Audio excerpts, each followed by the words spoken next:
fascinating show today.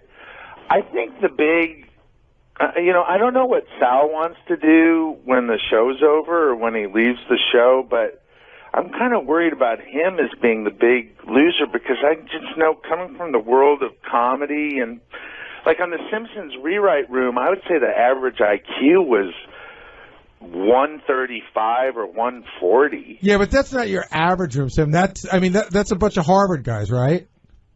Well, Gary, I've worked in a lot of rooms. I'm just saying. You said the Simpsons room, so I'm saying, let's take a show that's not as clever. Let's take a show the shows I've worked on, starting on Taxi and Cheers, the room was filled with extremely high IQ individuals. Okay, so what do you think the average IQ is, say, the writing room for, say, Reba? 0.0. I wasn't on Reba. I'm just saying. That's a show that doesn't have the intelligence. So you think, like, you can tell, like, how good the show is by how the IQ of the room? Well, I've watched Reba once in a while. It does not look like a very clever show. That Big Bang Theory writing room, I'll bet you, has a very high IQ. Yeah, no, I'm just saying, in general, comedy writers are very smart.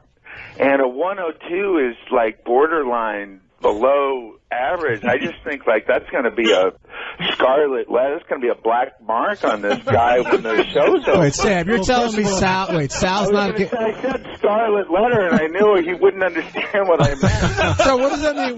When Sam says you'll have a scarlet letter, what does that mean? I think that means, like, you're doomed. But what is it specifically? What's it referring to? What does it refer to? Because, see, that's exactly the kind of thing that happens with comedy writers and comedians is like, if you don't understand what they're talking about, you're in big trouble. Oh, I understand what you're talking about, Sam. You're coming off like a complete douchebag, and I get it perfectly. How about that? Oh. First of all, I work and write for one of the most successful radio shows in the world. Secondly, I've put together some great creative bits. Thirdly, I've put together some great roasts as well, which all involve comedy.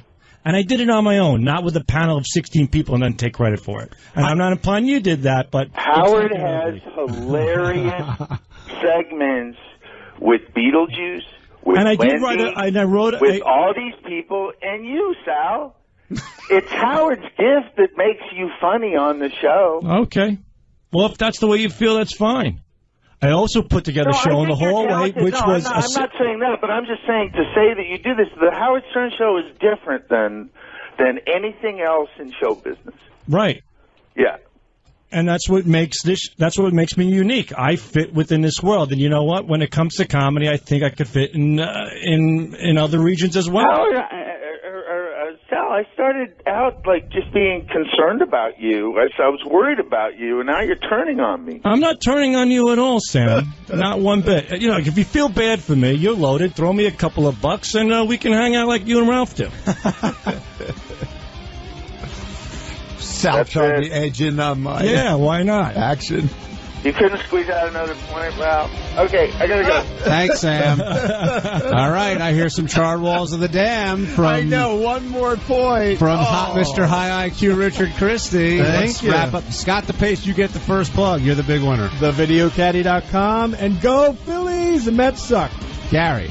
BabaBooty.com. Pre-order the book. Jason. Very special Superfan Roundtable tonight with Underdog Lady, Howard 101, 7 p.m. Richard Christie. RichardChristie.com. Yes, I'm going in order of the results. Ralph Sorrell. Perceptional Reasoning Superior. Thank you. The most important part of the test. Sal Governale, who I think is quite funny. Thank you. See Shuli and Yucko tonight at Caroline's, 10 p.m. Wendy, where are you going to be? And if anybody else here to plug? All right, well, then I got 20 seconds. As Jason said, Superfan tomorrow, Best of the Week, hosted by Scott DePace, IQ champion. And GeekCon Saturday, 2 to 4. Thanks for listening to the wrap-up show on Howard 100 and Howard 101. The Howard Stern Show. Sal, are you ready? Do I have a choice? Do I have a choice? Do you not want to know your results? I want to know. Yeah, I do. Fine. So what choice do you want? the choice is I know I'm not gay, and go ahead. Well, Richard thought he wasn't gay, too. See, I'm with Sal. I'm like, no matter what, we're going to get, we're not going to convince you that we're straight. Well, lie detector. Stick to yourself. There's some people we have no question about. Yeah. We've learned that Richard Christie he is gay. Yeah. He likes my ass. He would like to have some fun with a man. When you're naked and your ass is out, he's having thoughts. See, that's how I know the test is wrong. And no offense, honey, Sal, but you don't have that great of an ass. But you love him, see? You just called me honey and compared my ass to other male asses. Yeah. You've got a very loose ass. So even if I was gay, I wouldn't find it attractive. I'm sorry. Some loose jizz. Sal's wife is praying he turns out gay. So he can finally be done with him. All right, here we go. It proves again that Richard is gay and that Ed Torian is right because he says you don't have a great ass. Right. He knows what a great ass is. What guy has a great ass? Will Murray's got a pretty nice one. All right, there you go. You're not gay. All right. George, get ready to welcome another member into the gay community. Let's see. Right. Ed Torian, now I turn the microphone over to you. I'm going to go to question number 1. Right. Do you think Richard understands you better than your wife? And in fact, Sal said yes, that Richard understands him better than his wife. Was he truthful? He was truthful on it. Wow. Male issues that you can't discuss with a woman. Number 2, is Richard more loving than your wife? He said yes. Was he truthful? Didn't he say no? I don't know. Did he say no? I don't remember. Yes. Did you say no, Sal? I said no. You said no. Okay. Right. I'm trying to do this from memory. He said no. Was he truthful? He was lying. He was lying. I knew he was lying. You know why? You know why, Ed? Because he loves Richard so much, and he has marital difficulties from time to time. Right. So you were lying, weren't you? And tell the truth, you were lying. It's a fine line. Yeah. You know what I mean? I think on the scope of lying and not lying, it's probably very. In other very words, close. Richard is more loving than your wife. No, my wife is more loving than Richard, but it's close. It's close. They're both loving, incredibly loving. Well, people. you were deceptive. Okay, here's a biggie. Number 3. Have you ever thought about Richard Christie during sex? He said no. Shit, he was. Can you say that again,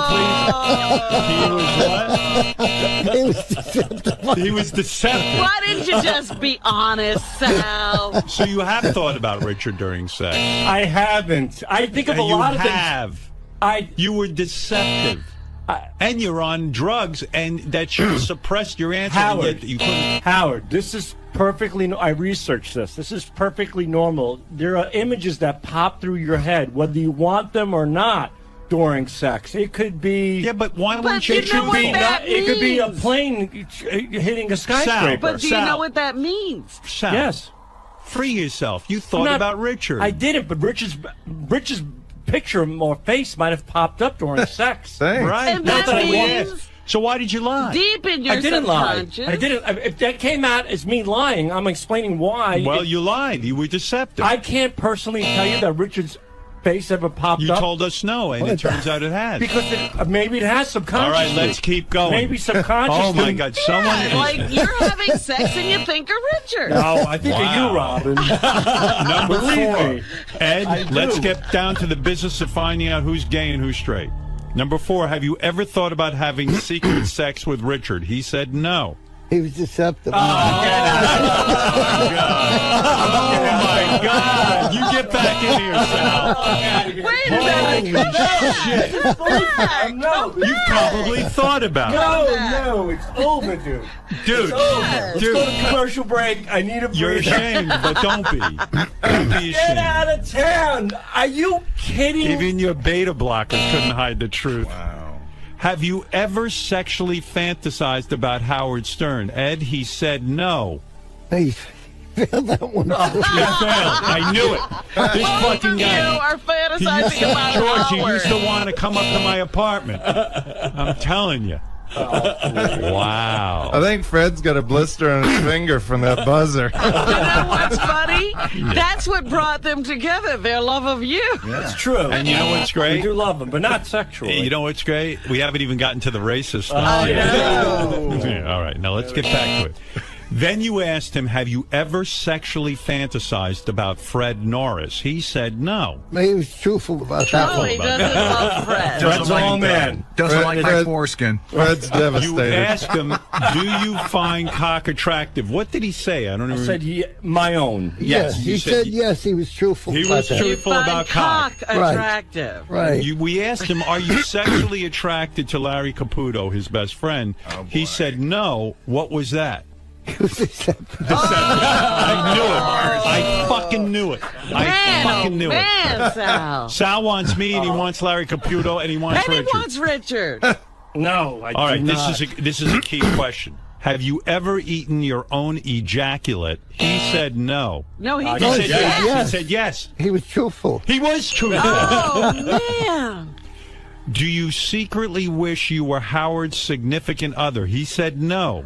Deceptive on that. I want to be your wife.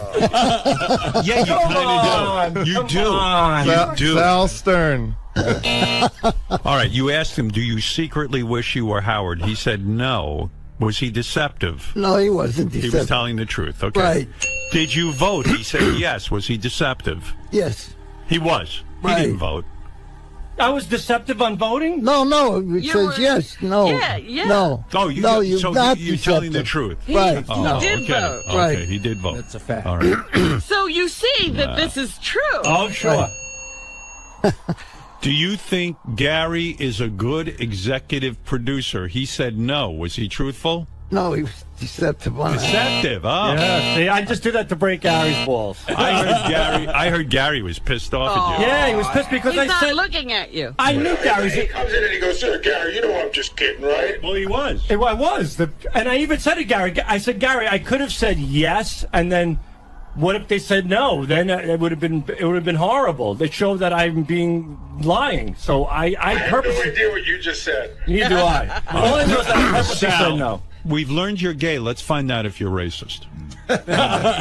Gayist. We asked Sal, have you ever said the N-word in the last year? He said yes. Hey, throw the paper away. Yeah, he wasn't. No need to go any further. He was truthful on that He question. was He truthful. wasn't Yeah. deceptive there. What was that, the N-word? Yes. Yeah, you were truthful. Yes. You were truthful. But not, please, not in a negative way. That's what's Right. important. In other here. words, you were positive when you used the N-word. Yes, I was. We were discussing it during a bit. Okay. All right. All right, so you were truthful. Yes. Do you believe white people are smarter than black people? He said no. Was he deceptive? He was deceptive. That's so stupid. You asked Sal, do you believe all Jewish people are cheap? He said no. He was deceptive. That is. All right. You I'd asked rather Sal, be gay than get that You answer. are gay. So. You are. Oh yeah. Do you think all Muslims are terrorists? He said no. He was deceptive on Oh, man, Sal. You asked him, are you afraid of Muslims? What did you say, Sal? I said some, so I had to go with no. So not all Muslims. Are no. you afraid of Muslims? You said no. Was he deceptive? that. He was deceptive. And we finally asked him, do you hate people of color? You said no. Was he deceptive? No, he wasn't.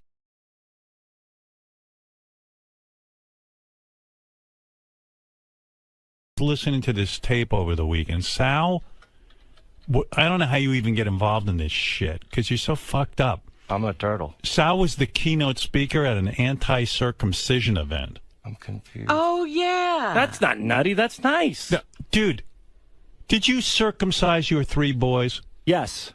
So why are you at an anti-circumcision event, you maniac? I know. That's a good point. That's a good point. Yeah. Listen to this. I got a tape from this. Mamet went over and taped this. You got to hear this. This is the best thing you'll ever hear. Oh, God. Here. A few weeks ago, Sal gave a serious speech, like he was running for governor or something, at a pro-foreskin event in New York City. I guess he forgot to tell him he circumcised all 3 of his sons. Yeah. He hadn't told anyone in the office, But he posted a flyer on his Facebook page, so of course we sent 𝗵𝗵. Mm-hmm. And he taped Sal's speech, and then he interviewed a bunch of people there. He said about 50 people showed up, believe it or not. It's a movement. Sal's buddy Larry Caputo was there. Yeah. He was there to give him moral support. You believe this fucking guy? Is Larry circumcised? Yeah. I mean, I guess he is. I'm imagining he is. I didn't see. Are you imagining? You know. You know what? You've seen it. I think I've seen it. Yeah. You've seen it? Yeah. Maybe. He sleeps with you naked, doesn't he? No, in boxers, Robin. Cut it out. No, panties. Yeah, you tight. two, both of you guys with these tight underwear. Well, he wears the tight Didn't ones. he tongue kiss you on New Year's Eve? He says he didn't, but yeah, let's leave it at that. I don't know what happened. Anyway, so he doesn't know what happened. Everyone was there. Sweating. And very much against circumcision. Of course, their keynote speaker just circumcised 3 boys. Without a thought. Well, I circumcised them because I didn't want them to go through the pain that I had to deal with growing up. How are you an activist? But then you're not an activist for no circumcision. Because as life goes on, I learn things. It's part of my path in life. I don't know that you learned. What'd you learn? What did you learn? You have to keep your cock clean. I learned that it's important to keep, it's up to you. You have Why a right. would you circumcise your boys if you're an activist? Because I was the opposite. I'm not an activist. I was there to speak on behalf of the fact that we should be more aware of circumcision. You got to and hear not this condemn it. speech. It's the great. Now, the people who attend this thing are called inactivists because, or intactivists, actually. Right, Because intactivists. they keep their penis intact. Right. And then some of the guys there were circumcised, but they're using cones and glue and other methods. They're growing it back. Yeah, go which away. you can't even do. Are you kidding? Nah. Listen to this. All right. The evening starts off with a black woman singing songs about foreskin. For fucking real. Oh, boy. Who is she? She's just some girl who's really motivated by foreskin? I believe so, yeah. Wow. All right.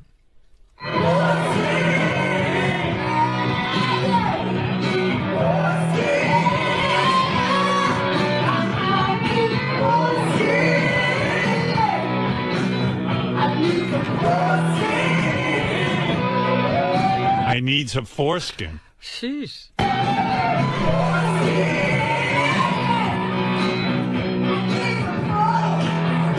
Anteater dig. Did you dig that song? Yeah. Were you dancing? A little bit. How the fuck did you find this shit? How did they find him? They emailed me. Sal was the keynote speaker. He gave a very serious speech about his penis. Here's Sal. Listen to this. You're going to have the greatest time. Taking my I headphones can't off. wait. Yeah. No, you put the headphones I'm back on. turning the volume up. I want to hear. No, Really? you put it on and listen to yourself. Man. If you're going to go make speeches, you listen to them. What? I wanted to say God damn it, but God damn it. I don't know. Go ahead, play it. You said God's name in vain? Oh. Mr. Religious. I take this very, very seriously. I really do. I didn't have a voice either. So when my mom decided not to cut me, as I grew up, socially, I resented it. I wished I was circumcised. And it was based on my environment, our environment, and how people perceive it. So where does it really start? It starts socially. It starts with your friends, your family. It starts on your perspective of what a foreskin really is, what it's all about. What is he talking about? Perspective. Starts with your perspective. Oh, wait, the woman who sang the foreskin song is on the phone. Oh, She yeah? wants to say hi to Sal. Hi. You know I love that sweet cheese in my mouth, on my face, with a little sprinkle of that smegma, baby. Thank you, ma'am. Oh, thank you, child. God bless your soul. Call me Fred. Call me Fred. Nice. Okay. Sal, so now 𝗦𝗵cie said Sal sounded like he was running for office. People need to understand the importance of this. You know, this is not a joke. This is our body. That's why it's important that we, as people... This is Sal's Martin Luther King moment. I have a pouch. I have a foreskin. Foreskin. Put the word out there and change people's attitudes about circumcision. If we start first within the home, with our friends, with our... Start with yourself and not circumcise your children. You mutilated them. You lost that argument. Did your wife want him circumcised? I can't talk. Go ahead. You can't talk. He's all bound up, this activist. Family. Then I think we can all further this cause for the better. Thank you. We can all what? Further this cause for the better. I thought he said murder it. Yeah, murder this cause. Like, I don't think we should be cutting people's foreskins off. Right. But I didn't have a son to make... I mean, you are up there as an activist. Yes. You should have fessed up. Yeah, why didn't you tell the audience you just mutilated 3 boys? Well, in a sense, I did. I said I wasn't circumcised. I resented that fact, and now I'm proud of the fact that I do have my foreskin and I have a voice. And yes, my children are circumcised, but I was also 26 years old. That was 21 years ago. I had a different perspective on it. You didn't.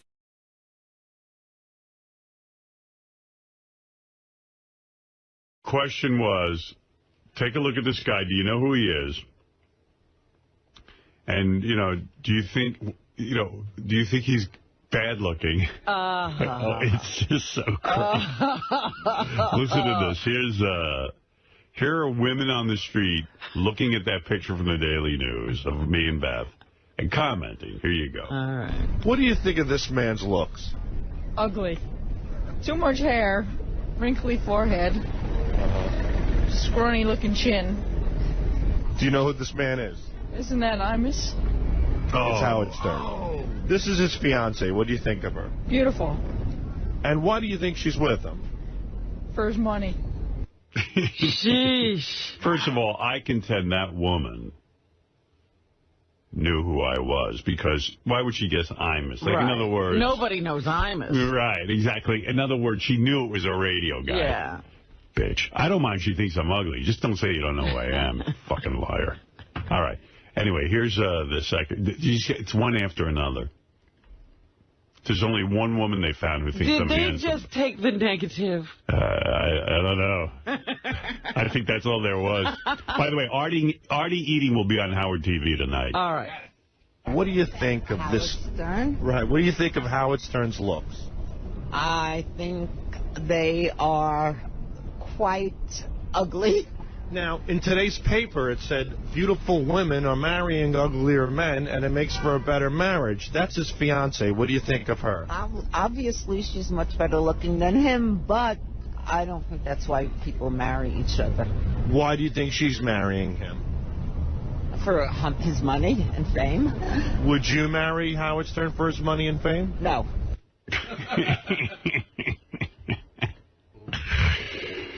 Boy, and it gets worse. What do you think of this man's looks? He's horrible looking. He's disgusting. I don't like him. It's Howard Stern, and I think he's a pig. I don't think he has a nice looking face. It's unattractive. I don't want to... In today's Daily News, it says, beautiful women are marrying uglier men, and it makes for a better marriage. What's your opinion on that? Maybe the woman thinks the husband won't leave her. Then the woman feels more... Oh, I'll leave her. She has power over the man because she's more attractive, and he wants somebody on his arm that's attractive look. It's like his, trophy wife, showpiece. No, that's true. I told Beth she got to look good. I said, I'll marry you, but don't change. Boy, a bunch of vulgar words in this city. Yeah, a bunch of horrible women. I can't believe they're so vicious. Oh, cunty. Right. What do you think of this man's looks? I hate him in every way. He's so vulgar. And that's how you make money, to be vulgar. Well, what do you think of his looks? I don't even watch him anymore. I don't even want to hear about it. Really? Just let him go and leave me alone.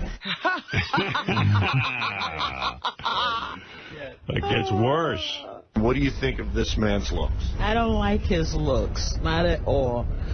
He looked like a throwback from the hippies. He needs a new look. Change his hair. I think he has an old look about him. What do you think of this man's looks?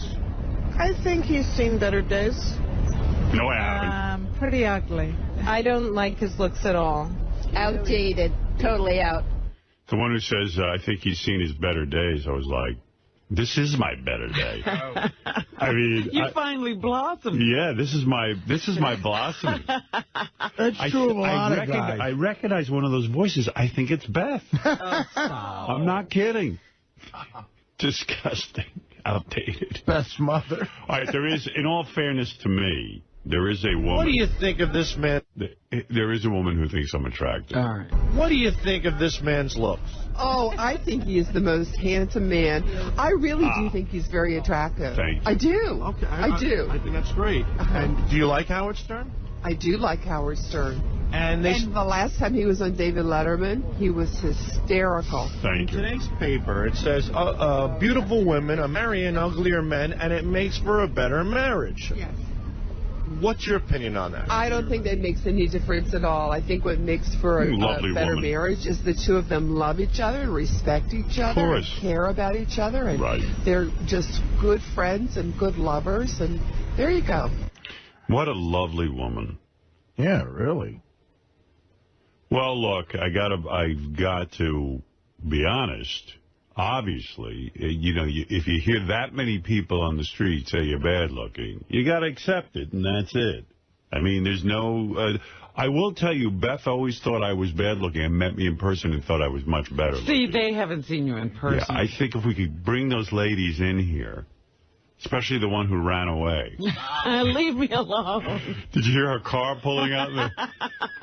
She couldn't get out fast enough. Yeah, you should add that in, that screeching car noise. Right here, wait, I'll play it. What do you think of this man's looks? I hate him in every way. He's so vulgar. And that's how you make money, to be vulgar. Well, what do you think of his looks? I don't even watch him anymore. I don't even want to hear about it. Really? Just let him go and leave me alone.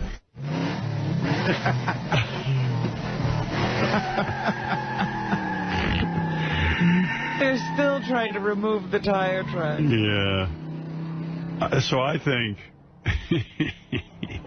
there's got to be some truth in it. Let's face it. I mean, if that many women find me gross. People are just horrible. Yeah.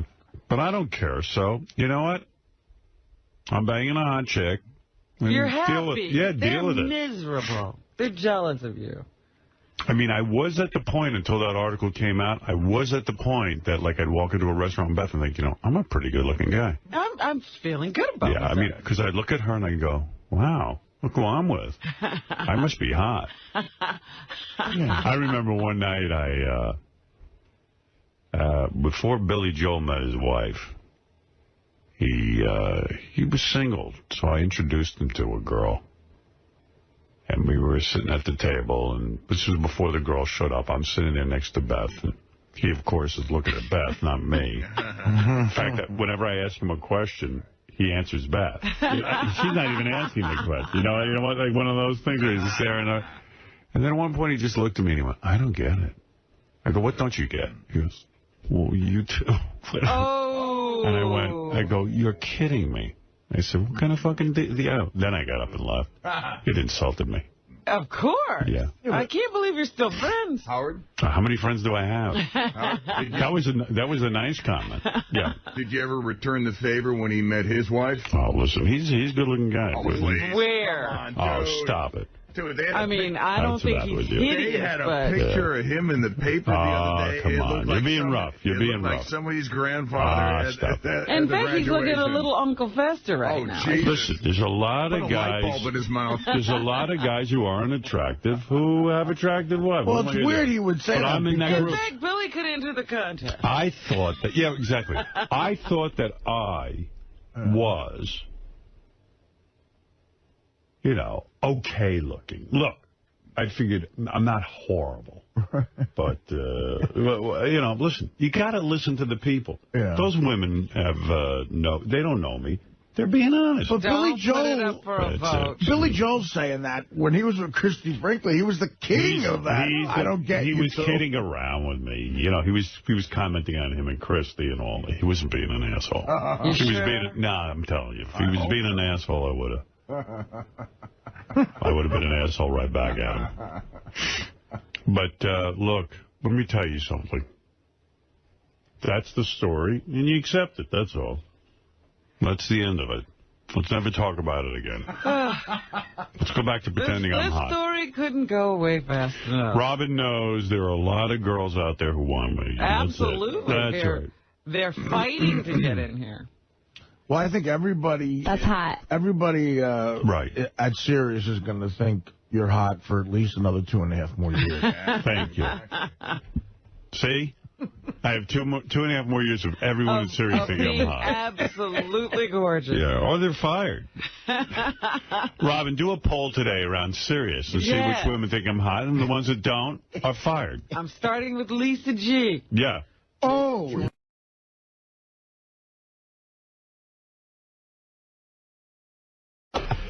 Yesterday, Richard and Sal were in here, and they went all-out gay when the guys from Jackass were here. All-out gay. Richard and Sal painted their penis. They painted each other's penises.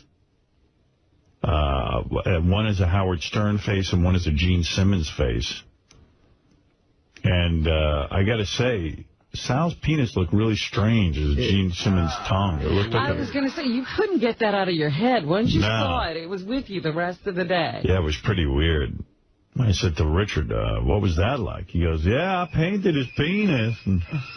Finger painted.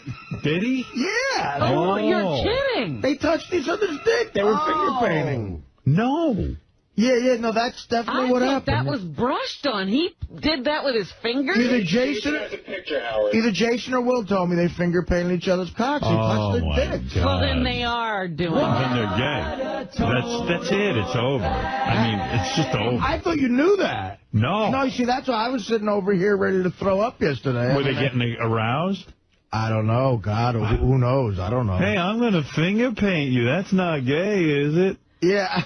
And that means, you got to lift it to get under it. That's all kinds of manipulation. I think, they absolutely... Let me rub it. Lifted their cocks and finger painted. Yeah. Dude, you're a homosexual. I'm not kidding. There was a big glob of paint on my finger. My actual finger didn't touch his penis. The paint was... Dude, like if you were massaging his penis, it's like using oil on it. It was purely artistic. Did he get aroused at all? No. Did it grow a little? Sometimes did he go to feel good? Did you have to get more paint? No, it was small the whole And you guys think if you leave the door open, it's okay. It's like... Yeah, you have a bunch of other guys watch you. That's not gay. Yeah, it's not okay. We were just laughing the whole time. There was nothing erotic about it. That's true. That's a good analogy. It's like oiling up his cock. Yeah. But it's pain. Yeah, but it wasn't like I was grabbing around it. Not yet. That was a big step for Sal. He's never shown his penis on camera before. And he was like, oh, people won't be able to tell that I'm naked. You can't tell. What? He thought since it was painted, you couldn't really tell he was naked. Uh-oh. They really are getting like that Joe Rogan bit. Oh, it's not gay. That's not gay. Let me put my penis in your ass. It's not gay. Wow. Oh, yeah. It looked hilarious, though. I have to say, I was pretty proud of my paint job on his package. Yeah, you did a good job. Thanks. Yeah. Yeah. Sal's a good guy. Getting really close. I love painting his cock. I got to play some bits for you. Because Richard keeps reminding me we're way behind in our bit playing we got. You know what? Just to go back to this, I just want to show you this picture of Richard touching Sal's penis. Oh, it's so disgusting. Let me see that. Yeah, there you go. Well, that says it all. There's your answer. Gay. There it is. Here you go.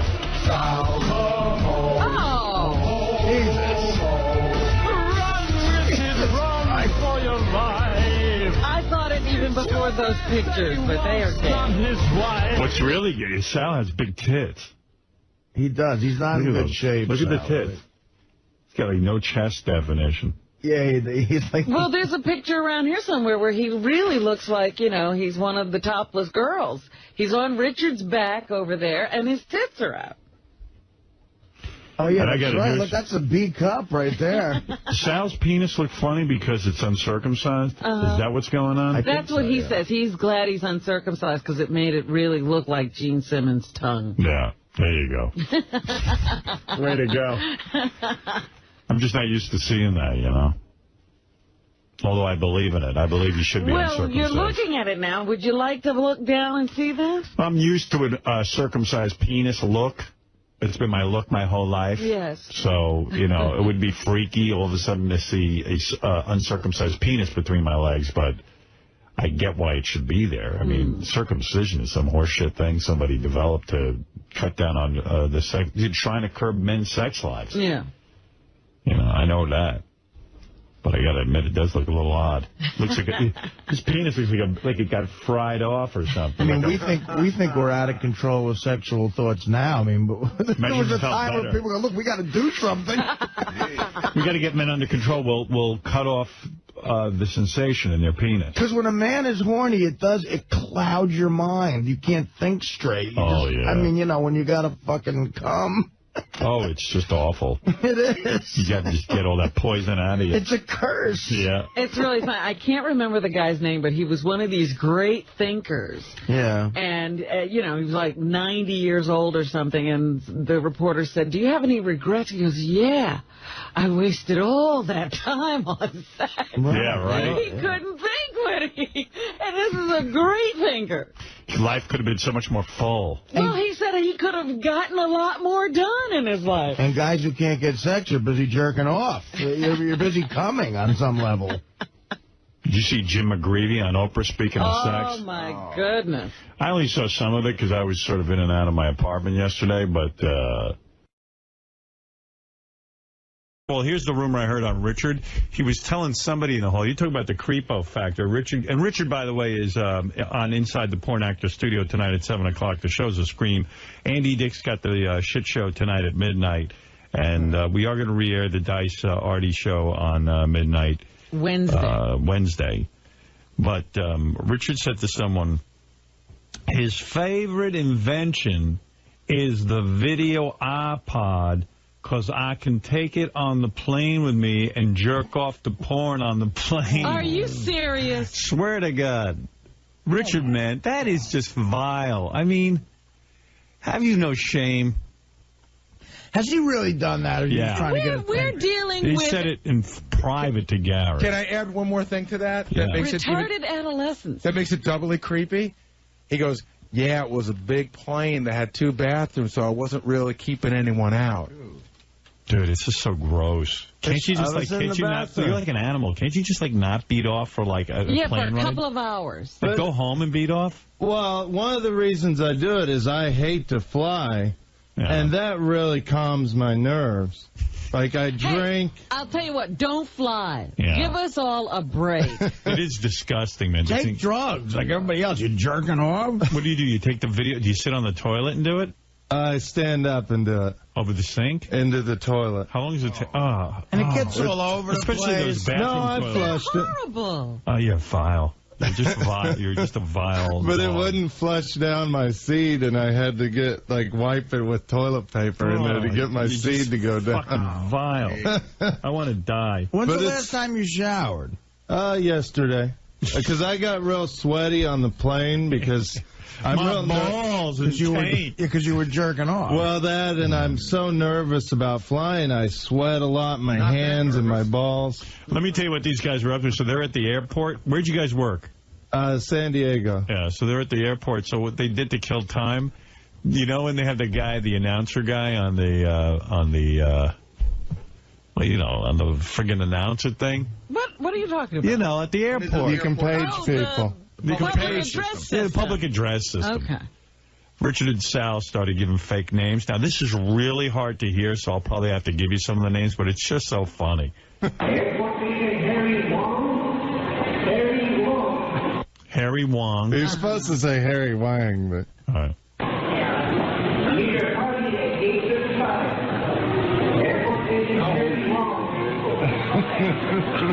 Because they'll make the announcement with the game. At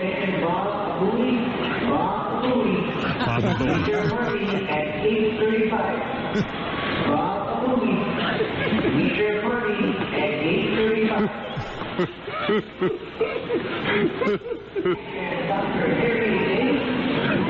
Dr. Harry. Did you make that one out? Harry what? Dr. Harry Taint. Oh, okay.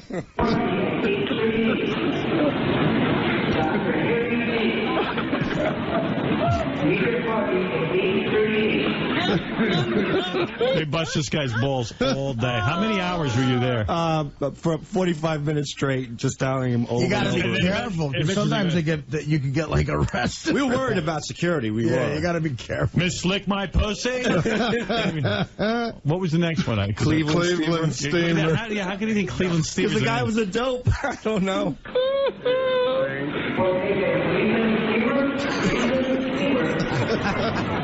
Meet your party at 8:34. Meet your party at 8:34. What's the next one? I love Blackhawk. No, he doesn't say Olive. I swear to God. Olive Blackhawk? Yeah.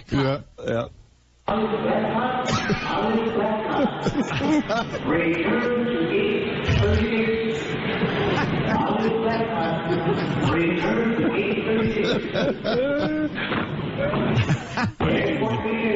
All you got to do is just call in, right? Yeah. And when we said Olive Blackhawk, it didn't come up right away, so I panicked and called him back. I go, sir, I can't find my wife. He goes, relax, Mr. Blackhawk, I'm going to page her right now. All right, and I'll give you a triple play here. The boys made a... How do you do this? You take all of Mike Walker, who does the gossip game for us. You edit his voice up, and then you call people? Yeah. Unbelievable. We're working on Tracy Morgan right now. He's got some that's going to be great stuff. Here's real quick, Howard, I'm sorry. Richard didn't shower all weekend. We did 4 shows, all smoky clubs. Right. Drank, passed out, threw up a couple times in his mouth. So we're leaving Sunday. He choked on his own vomit. Yeah, so I shared a room with him Sunday. I get up in the morning. I brush my teeth, hoping he's going to catch on. I rinse. I go, Richard. Follow the leader. So I go, Richard, are you going to brush? He goes, yeah. He reaches into his pocket, takes out a piece of gum, pops it, and he goes, let's go. Oh, dude, why do you have a hygiene? Well, they make gum now that's supposed to, like, help whiten your teeth and stuff. Come on, Richard. You just went through all that oral surgery. Don't you think it's time to take care of your teeth? What the fuck? You still have cavities to get rid of. Use your brain. You're going to just get some more. You got a girlfriend now, man. Even though you're not physically with her, just like maintain your oral hygiene. You never know. Yeah, I had mouthwash and stuff with me. Yeah, but what's brushing your teeth takes 2 minutes. I have one of these really... Feels good. I have those really expensive toothbrushes with the motor inside them, and I don't want to break it by taking it on trips with me. Just take a regular toothbrush, man. He's always got an excuse. I mean, he doesn't want to break his toothbrush. You're like when my kids were 2. And how expensive is the toothbrush with the motor in it? You sound like it's 1910. I got one of them motorized toothbrushes. All right, so how many hours does it take you to chop up Mike Walker's voice? This took forever. I mean, this was days, like, we'd spend about 3 or 4 hours a day calling people. This is tough work. When you walk into their room back there, this is what they're working on. This is Mike Walker Calls a Bakery. Okay, can I help you? Hello. Mm-hmm. How are you? I'm good. I want a classy cupcake, Keira Knightley, plus a large piece of sheep sperm smothered in hot fudge and ice cream. A classic cupcake with what? I'm sorry. I want a small penis smothered in warm Godiva chocolate liqueur. Sir, I'm sorry. We don't do those type of things. I want a large Beach Boy type smothered in hot fudge, plus a big, fat, black penis smothered in squirrel shit. What are you asking for? Are you wanting to place a cake order, or what are you Yes. asking for? Okay, are you, from what I heard you say previously, was something, an X-rated cake, and we don't do those. I want a small penis smothered in warm Godiva chocolate liqueur. we do not do those. plus a big, fat, black penis smothered in Sir, squirrel we shit. do not do those. Come on, is there a problem? You're saying a classic cupcake, and then you say a black penis. Well, we do not do that, okay? Can I help you? I want 18 girly nips, plus 400 pounds of volcanic goo. Yeah. Who the hell is this? Taylor Hicks. I'm sorry, we don't do those. Don't you know who I am? I'm the American Idol. Hello? We spoke about this earlier. I don't know what you're asking me to do. We don't do X-rated cake. So if you can think of an un-X-rated cake order that you'd like to place, then we can do that. But I can't. I don't understand what you're asking me to do. Okay. I want 2 frozen hot weenies plus 18 big shit cupcakes. Yum, yum. Dessert, anyone? Sir, we don't have cupcakes. Get out of here. I love to laugh when he goes, yum, yum, dessert cake. He really says that shit. All right, Dessert, listen. anyone? I'm taking a break. That's great work, guys. That's very good. Real nice job, guys. I'm going to take.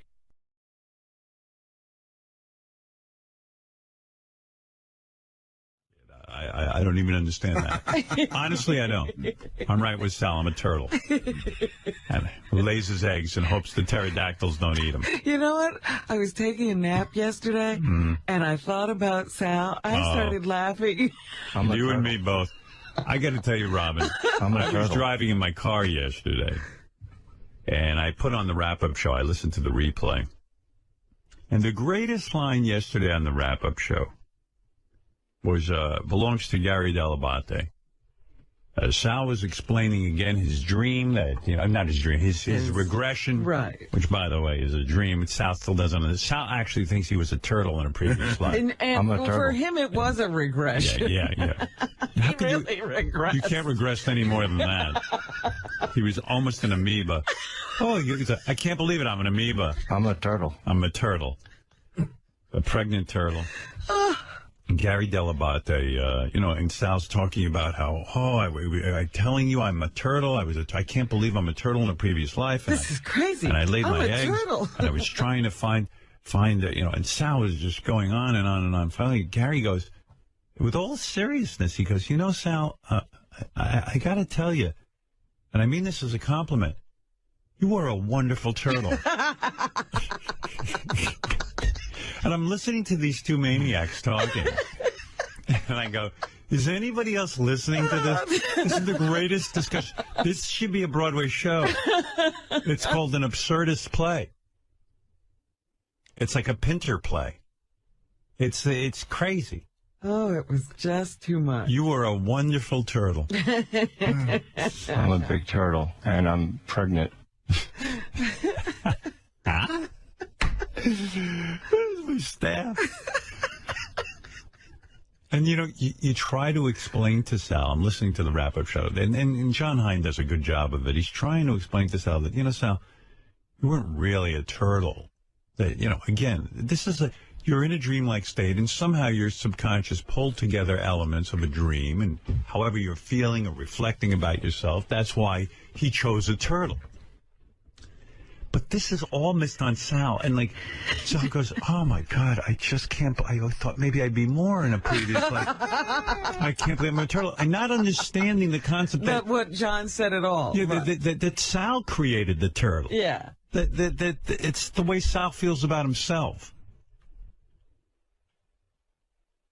And everyone's now caught up in Sal's ridiculousness. Even Benji goes, Sal, a lot of times a turtle in ancient times was considered a god. Something like this. And I'm like, oh, this is unbelievable. Now everyone's trying to make Sal feel better about being a turtle. About being a turtle. And you want to just shake Sal and go, Sal, do you understand anything? I saw him this morning. I go, hey, turtle. He goes, oh. He was very upset. He's upset I'm a turtle. About the turtle. Yeah, Sal's an amazing guy. And then I'm listening to the wrap-up show, and they bring Sal right back to that day when he was so anxious. He was working here a year or so, and we got him on the air. And we said to Sal, he was a new employee. For years we had known him as sort of this wacky guy that hung out on the streets and, he was sort of the whack pack. He carried signs. He made tons of phone calls to Gary. Yeah. He was the stockbroker. And, okay, so we gave him a job. And Sal began to have fantasies. They came out on the air that he had to spend the night in the city. And that out of all the people who lived in the city, many of us do live in the city, he was going to contact me and stay over my apartment. And his fantasy was... And you were going to watch TV. We were going to watch TV. We were going to eat hamburgers together. Now, I don't even eat hamburgers, and he had it in his head that he had this fantasy life with me. Yeah. And yesterday on the wrap-up show, John Heim brings it up again, and Sal is right back there with him. It's amazing. And no matter how many times they go back to Sal's stalkerish behavior, he still doesn't understand it. He doesn't really get it. He's been told it's wrong, and he kind of gets it. But he still doesn't really understand why I didn't want him in my apartment. Right. It's really quite remarkable. It really is. What's the longest time, you went hurting from something that happened on the show? I'm guessing probably when I wanted to sleep over his house.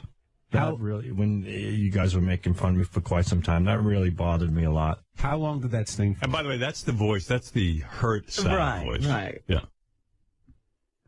It still does a little bit. It's Really? a lot better, but when you bring it back up again, it just. I'll never get my point across the way I want, and you guys look at me like, well, I'm a stalker and a weirdo. Getting pigeonholed as a stalker, it hurts. Especially when you're working for the guy. Well, it was sort of. You don't see it that it was. Do you think that we were wrong and you were I think right? it was grossly exaggerated, but I see myself as wrong. Yeah, he's been told he's wrong. Right, he doesn't really know why. Yeah, I was wrong because I overestimated Howard. I thought that it wouldn't be a big deal to sleep over his house for one night if I had He still doesn't get that. Out of all the people on the show, he had to sleep over my house. This is a guy who spent years outside my studio hanging weird signs up about Gary. Right. In the city. That's where I was wrong. I mean, Figured to get hired, and then he'll be in my apartment. Didn't know him that well. He didn't know me that well.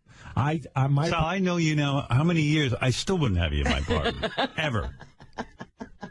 Didn't know me that well. The more I get to know him, the less I have in my The less you're apartment. likely to have him in your apartment. Perception of him was different, I guess, because I was such a fan for so long that I thought we had a different relationship, and that's my fault.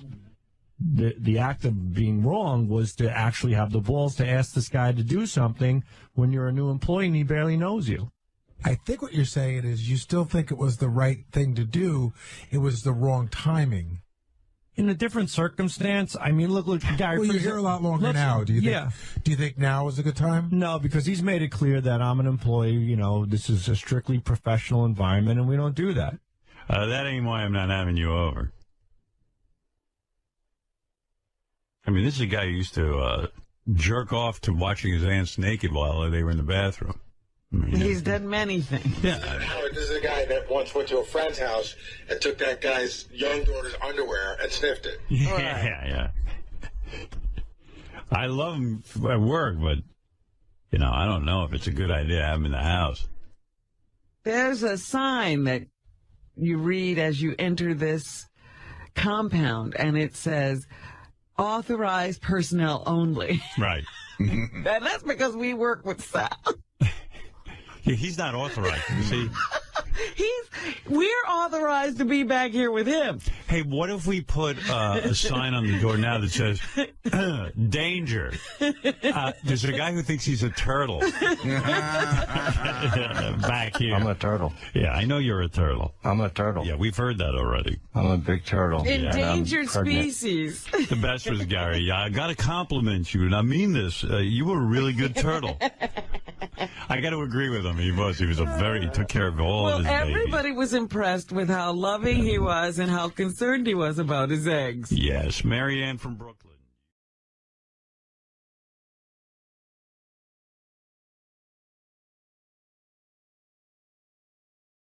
Let's do a little Sal retrospective. Sal, you know Howard better than anyone. What do you think? He's practically married now. He's shelling all his cash out to her. He's got her on every cover of every fucking magazine. She's on every other cable channel. She doesn't need to marry him. She's got him soaked like every other broad that's shacked up with a guy. When you're buying Jimmy Choo shoes and going to Nobu and Tahiti and every other fucking place and spending $500 million in the Hamptons to get your balls licked, you are married. That's it. That's all there is to it. Wow. I mean, he just goes off. Nobody has to say a word. He'll just keep on No. Listen. What's any broad's needs? You mean to tell me, let me tell you something, no matter how you slice it, a man wants sex, a woman wants... I'm pretty sure we're hearing about Sal's relationship Absolutely. with his This is all his life. Exactly. Woman wants power and money. That's it. That's the bottom line. It all, in the beginning, it's different. You're attracted to a girl could be attracted to you. It starts off physical. What happens after the physical? You start getting miserable. Why? Because you start losing you start losing the needs that you both require. Women stop sucking dick. Men get pissed off because they're shelling out all their money for her instead of going to football games and going to bars and hanging out with their buddies and getting blowjobs and massages any place that they want. That's what causes divorce, because once the physical aspects leave, nobody are any longer in love. Now, a relationship like Howard and Beth is no different than any other relationship. You know, whether a guy is selling fucking ice cream out of a truck, he's still taking care of the girl that takes care of him. Howard's taking care of Beth. Beth's taking care of Howard. They're both happy. Down the road, I don't know what's going to happen. But that's life, no matter how you slice it. No chick says, you know what, I'd love to have my twat licked every morning when I wake up. But you know who says that? Men. Men like to wake up to blowjobs. If I woke up to a fucking blowjob, I'd live in a tent with a kerosene heater. It wouldn't matter to me, because that's what a man wants. Men want sex first. Women want money and power first. Honestly, and that's how a relationship works. I don't want some chick licking my dick first thing in the morning. I'll be honest with you. I don't know what Sal wants. I'll tell you what, that's a small price to pay to leave a kerosene heater in a tent. Don't wake me up with your mouth on my dick. I don't care. Give me a couple of seconds to scrub up. Honestly. He was on a tear, as you can tell. And then I think he called his wife a polar bear in jeans. But listen to this. Ask anybody who's married for a good couple of years the transition of oral sex, how it's gone. You just ask anybody. The bills go up, the fucking blowjobs go down. That's marriage. But that's the problem with it. That's what causes divorce. But doesn't it kill you to think... And on top of it, what happens? Not only is she blowing you less, now her ass is blowing up like a fucking school bus on top of it. So now you got to come home to some polar bear in jeans that are 10 sizes too small, who's yelling at you while you're handing over your fucking paycheck. Get the fuck out of here. That's a problem. So as long as... whether it's Beth, whether it's Howard, whether it's Chico and whether it's Sal, and whether it's fucking an ice cream guy, whether it's a guy selling shit out of a 99-cent shop, taking care of Juanita who lives in San Salvador, as long as the woman is providing for the man and the man's providing for the woman, the relationship will stay good and intact. But once that goes, out the door. Sounds like the wrap-up show is the Sal show. It is. If you go to Gary Preview page 1 in the bottom right-hand corner, you can hear his Jewish comments. Yeah, I heard that was.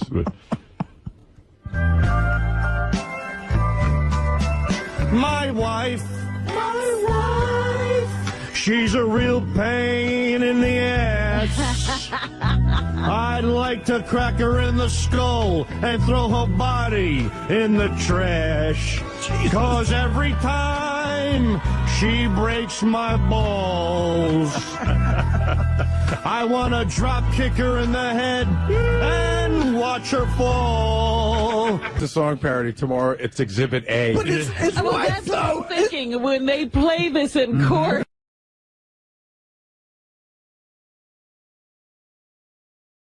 A question for Sal. Sal, if you work on being such a good dad, I wonder, what do you and your sons do together if you don't play sports and you don't talk about things? Sure. They dress up like Kiss. No, I do dress up my son once in a while for his Kiss characters. That's true. That was during Halloween. I brought home the makeup kit a little early, and one day we did Ace, the next day we did Gene, and then as a special treat, we did Eric Carr, the Fox, who came in after Peter. That's not even a real member. Sal's kids are going to grow up thinking Kiss is like the Beatles. No, they're kind of like that enough Kiss, because I have Kissology 1, 2, and 3, and I play it every night. Kissology? What's that? It's a whole retrospective of Kiss. I got it for him for Christmas. Yeah, CDs? It's music. It's DVDs. Oh, okay. All their shows. All right, so aside from Kiss makeup, what else? I do go in the back, and we play ball, and, I throw the ball to my sons, and they hit it back. We go on the swings. We have a swing set in the back. And then lately, again, I've been playing a lot. Even though I told Howard I gave it up, my son has actually been pushing me into playing chess. So I've been playing chess every night with my children.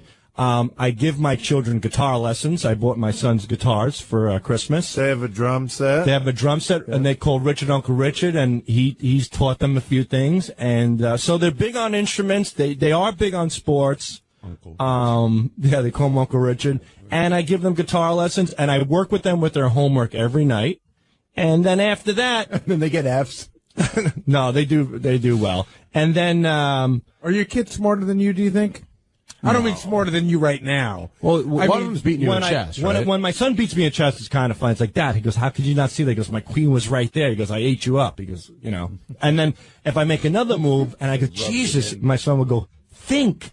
So see, that's a good dad, though. You're teaching them self-confidence. Absolutely. They think they're just better the opposite than you. of what my father taught me. So, and then at night, we'll pick out, like last night, we watched SpongeBob, the movie. So I made a little deal with my kids. It was 8:30. I said, you guys get to pick a movie, and Dad will lay down with you for the first 15 minutes. I love my kids. They're everything to me. So, I may not be the brightest guy in the world when it comes to politics, but, I know the basics of being a good dad. It's not that hard. Who's the disciplinarian in your house, you or Christine, with the kids? Christine. I have a tendency to being the more of the friend, the good guy, but ever since this whole 143 episode happened, now when my wife disciplines the children, I take my wife's side. I see her perspective, and I help her, and so we're probably equal disciplinarians. Do you guys ever physically punish? Like, what's it called? Corporal punishment? Oh, I punch my kid in the face all the time. No, for real. Do you guys? I'm just curious. Never, ever.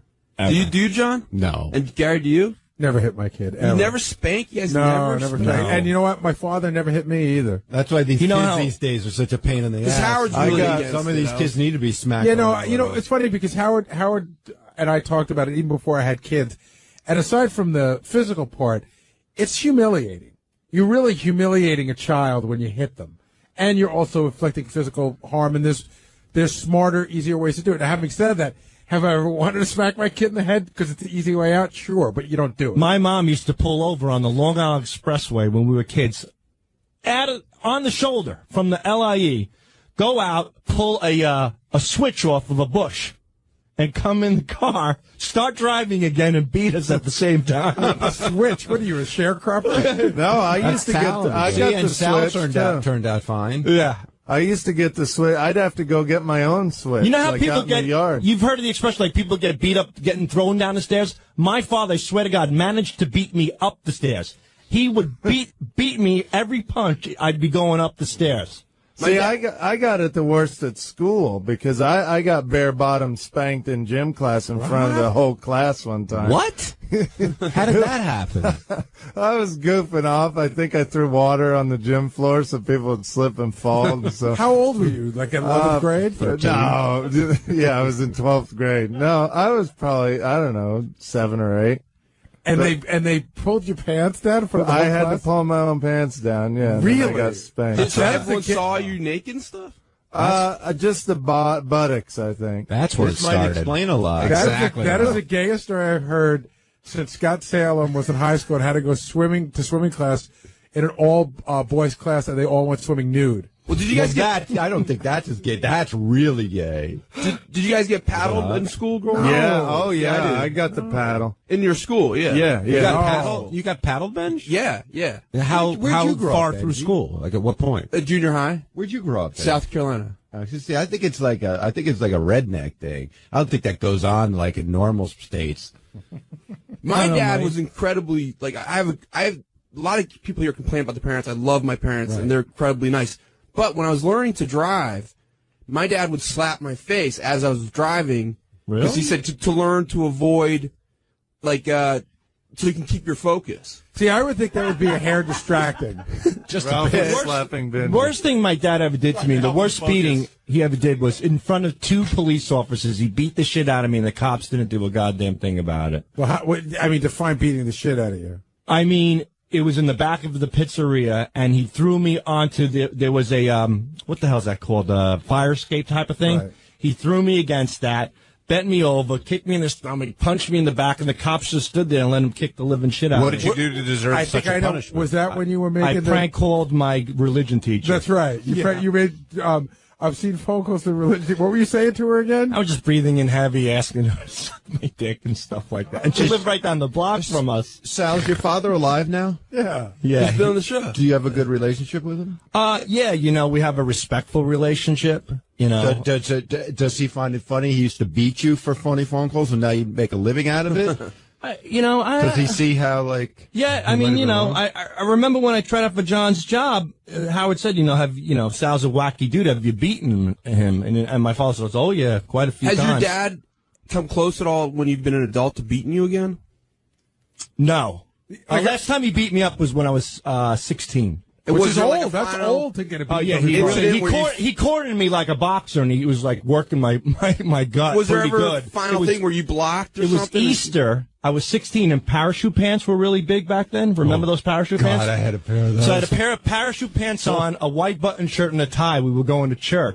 But not like that. And what did you do that got him pissed off? Would have punched you. I was working for my Uncle Jimmy in his pizzeria in Miller Place. And my dad just opened up a deli in West Islip. And he said, I'd like for you to work for me. And I'm like, you know what? I really like working for Uncle Jimmy. Because he goes, you're my kid, you work for me. I'm like, Dad, I don't want to work. I'd really like, he goes, no, he goes, listen. And I said, I couldn't believe it. I said, fuck off. It's like the And I never, ever did that. And he grabbed me by my head, pushed me in the corner, and he just started working. He punched me so hard in the stomach. The reason why I bring up parachute pants, I pissed myself, and they were light gray, and they turned dark gray immediately. And I was 16 years old, and I ran into my room, I changed, and my mom was upstairs, and we got into the car, and I'm in the back seat, and we're going to church, and my mom goes, what happened downstairs? And my dad turned his head, and he looked at me, and he goes, nothing happened. And I was like, yeah, nothing happened. And meanwhile, my thighs were still itching from the urine soaking into them. Oh, wow, man. Did you ever have a moment like in the movies where you almost took a swing back or anything like that? No, never. A great Santini moment? No, never. But in spite of all that, I have to say I do love my dad, and, it is what it is. Didn't he also cheat on your mom and stuff? Yeah, quite a bit. I was thinking more of a This Boy's Life. Boy, what a winner that guy. I love that. You know what's weird? Because most guys who grow up like that, I think, grow up like really tough, where they can fight, and you can't fight at all, can you? I guess not. I don't know. I'm not a fighter. I'm a peacemaker. You know what I mean? Like I don't like to a politician. The other thing that I have to give you credit for, bullshit artist. is Sal is breaking the cycle. You've never raised a hand to your kids? Never would. Never. Ever. Like to raise a hand to my wife once in a while, but no, I would never ever do that. And with that, and the music's up, which means we're ending the wrap-up show on a happy note. Oh, he was glowing. He goes, your tan looks spectacular. And he gave me a big hug, and he's so amazing. He's so great. See, I think you and George are similar in the way that we're both gay. Besides that, you're unfiltered. Like, once you start talking, you're not going to stop. And you do it not because, you're trying to be good on the air, but that's just your personality and who you are. I'm a little stupid. Not George, me. I think, I don't think George is nowhere near as unfiltered as I am. But considering all the stuff that he says and the fact that he's still together, I just contradicted myself. Maybe he is just as unfiltered as I am. I could do that all in one sentence. Isn't that amazing? I wasn't calling George stupid, by the way. I wasn't either. I was calling myself stupid. Okay. As long as we got that clear. Yeah, he's great. I mean, all the stuff he's revealed. I mean, the fact that he sat on the back of a motorcycle and came while he was straddling a man. He said this on the air. Oh, you never did that? No. Never did. The other thing that came up today, Brewer came in, and Brewer's always great and funny, and we all say, like, why isn't he bigger, a bigger star than he is?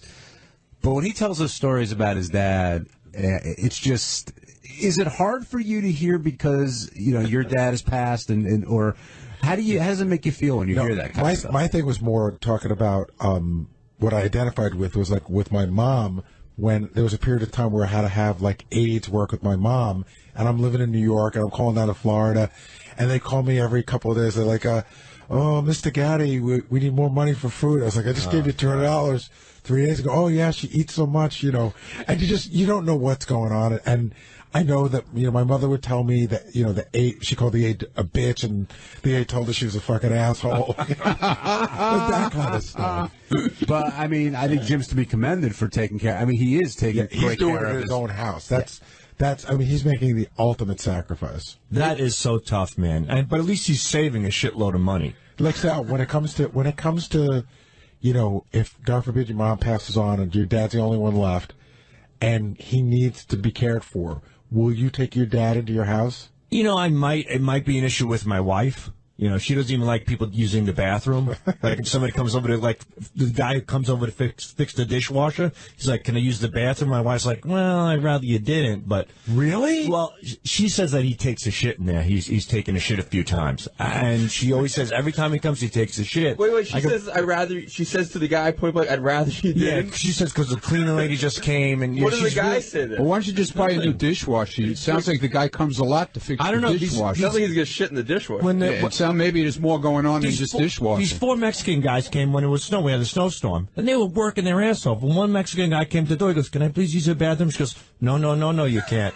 He went behind the garage. She caught him taking a leak. She opens the back door. What the fuck are you doing?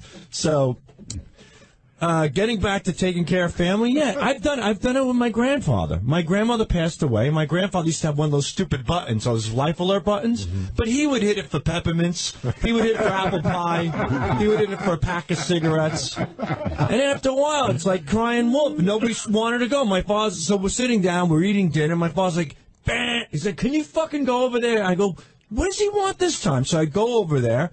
And he's sitting there, and he's got a little jug sitting in front of the couch. And he's like, take out my tool. I need to take a leak. Because he has a busted hip from the war. So I had to help him up his walker. I had to unzip his fly, reach into his pants, and hold his cock while he took a piss into a jug. That's so tough. And I did that. And I said, look, if there's ever any way I'm getting to heaven, I think that was my free pass. So I held my grandfather's cock. I think I got a shot to get into heaven. So I did it. It's tough, and it felt weird. It's family. You do what you got to do for family, right? Well, I guess so. But you held Richard's cock, right? Yeah, but it felt like a German shepherd's paw that's been shaved down, and then you literally feel the stream of piss go through the vesicles. And I was only 17 years old, and it was the oddest feeling in the world. And then he says to me, shake it off, which Do you guys make eye contact? Are you like smiling at each other? I stood straight, and he was watching Jeopardy. All I remember is just watching Jeopardy as I held his penis. And I shook it off. I tucked it back in. I washed my hands, and I left. And I said, Dad, I'm never going back there again. I just held Grandpa's cock. Apparently, my dad was doing that for quite some time, and he never told me. And I think that was the deal. I think that my grandfather needs someone to help him take a leak. And my dad pawned it off on me. With no heads up. No heads up. He's like, can you help me out? Can you go to Grandpa, see what he wants? Every time I went, it was for peppermint patties and apple pies, so it wasn't this time. Jim in Columbus, you're on the wrap-up show. Hi, my name's Dr. Jim. I'm a general surgeon in the Columbus area, long-time listener, first-time caller. A lot of times over the years when I'm listening to the show, medical stuff comes up, and I feel like I want to call in right away and be able to clear the fiction away from the facts. And Gary's recent issue with needing to clear his throat in the mornings, and the theory perhaps that it's a nervous habit or something like that, has made me want to reach out and throw out an alternative theory. All right, let's hear it. One of the main things I deal with in my patients is reflux disease. And everybody thinks of gastroesophageal reflux disease as causing heartburn, which is by and large. Can I stop you for a second? Because you got 90 seconds left. I got tested for reflux, and it's not the issue. Oh, okay. So you tried taking some kind of antacid? Yes, I did. But it wasn't, it wasn't the issue. At least somebody else had the thought. Well, in any case, if you need a medical opinion on anything else, you've got my number now in your system. So, if I happen to be near the cell phone, just reach on out. All right, we'll call you. Thanks, man. Gary, have you ever thought about letting the phlegm sit? Because a lot of times it's psychological, and when you speak, you can actually let phlegm sit in your throat and speak without it. And then you sound phlegmy. Do you do that, Sal? I do that from time to time, but I have a way I try to just suppress the phlegm when that does happen. In some odd way, and we're all going to vomit. With my uvula. So where's your uvula? It's that little punching bag dangling from the top of your mouth. How do you suppress your phlegm? I don't know. I have a way of doing it. I just have good throat tricks. I bet you do. And with that, we'll wrap up today's wrap-up show. Sick bastard, Gary. Sal, what do you want to plug? Say hello to me on Twitter at Sal Governale, and thank you to the guys from an awesome block party. Gar? Thanks for coming. Next. Benji. I'm on Twitter, Bronk, B-R-O-N-K, Bronk. Ronnie Munch. Ronnie Munch, JamaicanGetaway.com. Be there. Maybe Benji will be there. Who knows? You got your own website? Yeah, we have our own website. Wow. Good for you guys. When is this thing? March 21st, March 22nd. Next March year? 24th. Congrats on the block party success. Thanks. Steve Brandano, I see a microphone in front of your mouth. Tonight on Howard 101, a new show, Playlist, with Fred Norris. What is Playlist? Playlist is Stern staffers playing their favorite songs and giving you the stories behind why they are their favorite songs. You get some good Fred stories? There's some great Fred stories, plus an original track from Fred. So tune in tonight. Can't wait for that. 7 o'clock, Howard 101. Thanks for listening to the wrap-up show. And the two best places on satellite radio you'll ever find, Howard 100 and Howard 101.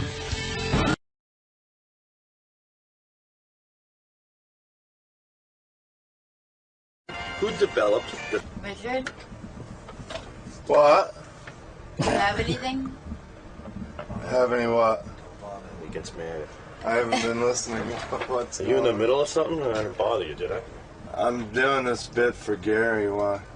No, I don't want to piss you off. I told her you get...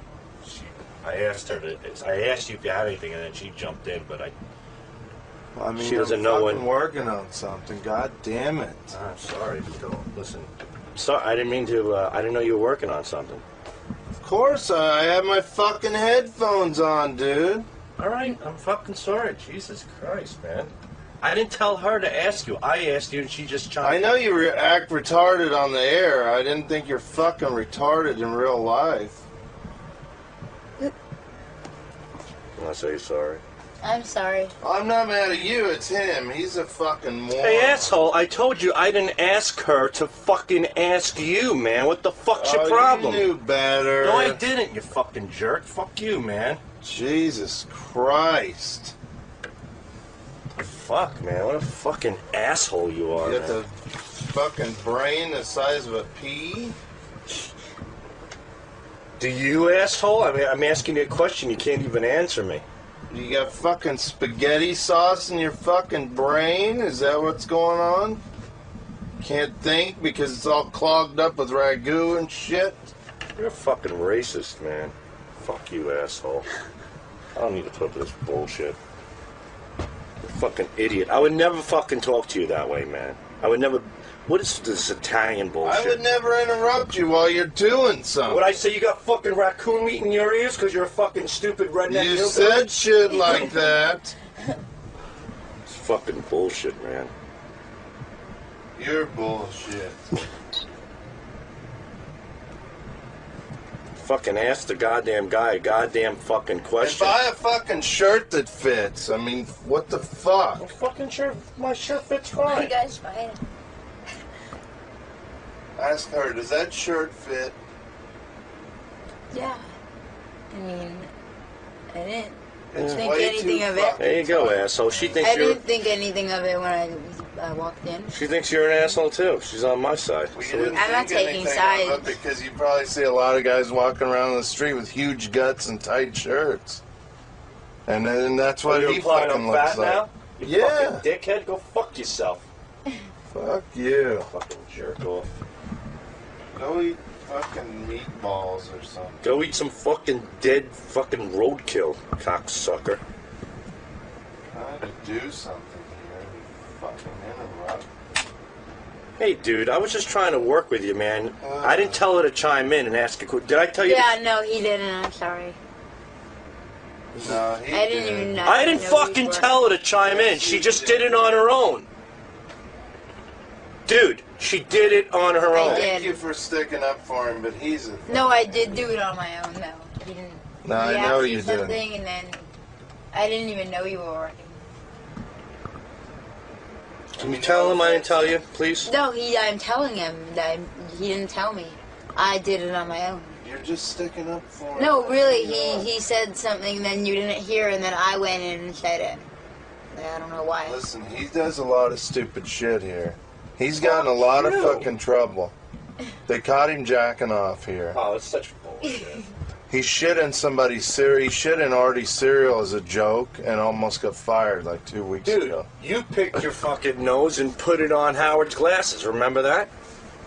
So who the hell are you? Nothing compared to what Oh, you did. oh no, it's nothing. How about when you pissed in fucking Gary's mouthwash? So? What's worse, taking a shit in a cereal box or pissing in somebody's mouthwash? Thank you. She's on my. I mean, no. I mean, like, did they know that you guys did that? What's worse, Like, shit in cereal because or you pissing in you can't mouthwash? see the, Yeah, you can't see the piss in the yeah, mouthwash. piss, yeah. He fucking did it. But in the cereal, if you're eating it, you're gonna be like, "Oh, what's that?" You're not gonna win with her, dude. She's on my I know. side. Well, that's why my prank was a billion times more intelligent, because you can't see piss in mouthwash. He took a shit in Artie's cereal thinking Artie's not going to see a huge fucking turd. Why'd you do that? Because he thinks it's funny. Asshole, you just said that I'm a fucking creep for doing that. You're the one who pissed in something where it was undetectable, and Gary drank it. He drank them out. How would you feel if somebody pissed in your mouthwash? Yeah, I wouldn't. Would you be pissed? Yeah. She thinks you're a fucking asshole. No, I don't. I don't. You think just you're said an it. asshole. You'd be more pissed if somebody shit in your cereal? And then you found shit in it. Yeah, like if And you you didn't took know who it was? a spoon I'd be mad and at ate. both. I mean, Yeah, but what's going to make you sicker? shit. Like. The shit. So he's more dangerous than me. And I really don't think you should be recording with him, because he has been told time and time again to make the move and then listen to him and know your role. Know your place. You know what I mean? Hi, this is Fred Norris of The Howard Stern Show. Guess what? On the wrap-up show for Wednesday, we had a very exciting talk about Jesse James, the outlaw bike builder. We spoke about what a great guy he was. We spoke about how he was willing to build Howard a custom-made chopper, which could run up to $100,000 in cost. We talked about, this is almost as long as the wrap-up show. Why don't you just watch it instead?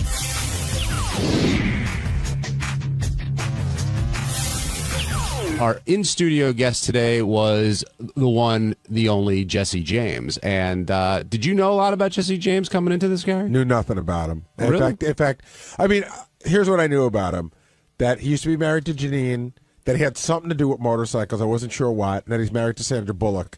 But my first hint that he was more than just a guest came when our very own program director, Tim, came in and said that was his hero. He said he goes, "You're my hero." And I didn't understand exactly what he meant. And now as everyone called in, I realized, like, if you're into motorcycles, he's the guy. Well, it's not only that, Gary. That's when Tim encountered you. You didn't see Tim jumping and running down the hallway to get to see Jesse James. I mean, he was just, he had stars in his eyes. Yeah, he said Tim told me he was nervous meeting Jesse James. And I was a bit of a dick. I felt really bad. He goes, "Jesse, I just got to tell you, you're my hero. You're unbelievable. I think the world of you." And I go, "That's so funny," because that's what he said to Arlen Specter last week. Because it's true. He likes Arlen Specter, too. Now, does Jesse James come off as a badass at all? No. I mean, I didn't know much about him, but he's got a really good vibe. He just seems like a good guy. He's like sort of, I read the notes on him, and I see he's been through some crazy shit, but, He doesn't look like he's going to kick your ass, except for all the tattoos going up and down both arms. But he seems like a sort of a gentle guy, and I don't know. I thought he came across as really nice. And Tim wasn't the only one who was excited. Fred was happy about it, and I think Fred's going to drop by. But Robin was also very excited to meet Jesse James. Is that the titties were out for him? Is that what the deal was? That's the rumor that was going around. I don't know if there's any truth to that. The truth is the titties were out. Whether for him or not, I don't know. Right, that may not have been the reason. But had you seen him at all on Celebrity Apprentice? No, in fact, I only heard a couple of clips. I heard one clip that JD had pulled for when Dennis Rodman was here, where Dennis Rodman went off on him. So, in fact, I thought I knew what he looked like, and I was completely wrong. I don't know why. I thought he was Ricky Rackman. You know what I mean? Like, that's the vision I had in my head. Jesse James, I don't know, all those West Coast guys that were married to porn stars. So I probably couldn't even pick him out of a lineup before today. But again, really nice guy. I mean, he's a lot different on Celebrity Apprentice based on the way they put it together. And you got to hear, he spoke more here than he did in the entire season. And I thought he was pretty charming. Did you like him on the show today, Benji? Yeah, I think he was very likable. It was funny. I like how pissed he got at Ralph, though. It was like he's such a nice, friendly guy, but like Ralph really got him. Like he looked like he was like ready to start punching someone. Well, one, that's Ralph's expertise, as we all know, and two, you don't want to mess with this guy. And he talked about that a little bit. He doesn't want to put that out there because he's challenged a lot, because he's known to be a pretty tough customer. Takes one swing at me, I'll have all that miscongeniality money. And miscongeniality too. Exactly. Don't forget that. Now, before we get to Sandra, we got to talk about Janine. He didn't really talk a lot about their marriage, but you could tell it was a rough ride. Yeah, he kept calling it his nuclear disaster, which is, you never want to have your relationship referred to that way. And I thought that the line really hit it on the head. Howard goes, "It must have been great. You're married to this porn star." And he goes, "Dude, everything isn't the way it looks when you see it," and that spoke volumes about it. Yeah, if you missed it, well, actually, I'm sorry. I don't know if you have the line. Yeah, I have. I think I have the line you're talking about. Here's I think this sums it up pretty much. Hit it, Ted. Was it weird for you being married to a porn star for a while? Like, I mean, is it that like guys think that they can have their way with your wife, and I think it. She'd been retired for like 5 years. Right. And so it wasn't really like on the tip of your tongue, it wasn't like she's a current huge star, it was like over in the past and she was changing. But then, I think it's harder for her to be in that kind of spotlight, Would you recommend that a guy marry a porn star, or do you think that they have too many problems that it's just too much of a thing to overcome? Just buy the DVD. Just buy the DVD. Yeah, don't even go there. Just buy the DVD. Yeah. Okay. It's better to beat off. That was a line. Yeah, that pretty much sums that up. And were you surprised when you learned that he was married? Not today, but in the past, when he was married to Sandra Bullock? That kind of came out of nowhere, and that relationship seems to have stuck for a little while. You mean surprised that they ever got? I mean, at the beginning, again, I'm as guilty as anybody. You don't know anything about people, and you just see them in the tabloids, and you see this guy that used to be married to Janine, who's some biker dude. You see him and Sandra Bullock together, and you go, oh, it must be Sandra Bullock's sort of fling, her wild fling. Certainly they can't really like each other, but I don't know anything about him, and it turns out that they really love each other. Yeah, even he said she figured he'd be a bigot, he'd be this and that, and they ended up doing pretty well together. And Howard found out a lot about how they carve up their finances as well. I think Howard probably got more out of him than he's probably done in any interview. And he even said at one point, he goes, when Howard asked about the sex, he goes, dude, I'm going to stop. I've already said enough. Now, he also gave advice about how you have to listen to girlfriends and your wife, and he's talking about going gardening, and that's the greatest idea I've ever heard. Right, but he said it in such a sarcastic way, as if you have to be really not sincere and go, honey, gardening's great. And he let's go to they don't have kids together though, right? He's got his own kid with Janine, but him and Sandra don't have kids together. I don't think so. Yeah, so that it's easy to pretend to want to go gardening. That's true. Paul in Philly, you're on the wrap-up show. Hey, how you doing, guys? Good, Paul. How are you? Great. Listen, I just wanted to tell you, I thought Jesse was really good today. You could tell it's like two different guys. I watched a little bit of that Apprentice, and it's like very uncomfortable there. And in the studio, he just seemed like he was at home, with you guys. Yeah, he said, I got to tell you, he told me in the green room, and he said it when he first walked in, too. He said he was extremely nervous about coming on. He'd done 60 Minutes and all these other shows, but to him, Howard was like a different level, and he was very nervous about coming on. Yeah, it just seemed like, he really hit it off with you guys. He was really happy to be there, Yeah, good guy. Good guy. Do you think people can appreciate a guy like Jesse James because of what he does? I think initially you hear, oh, he makes bikes, and he's he just makes bikes. You know what I mean? Like again, I don't know much about motorcycles, and this much what I'm about to say I learned from Fred. Fred will talk in a minute because he just showed up.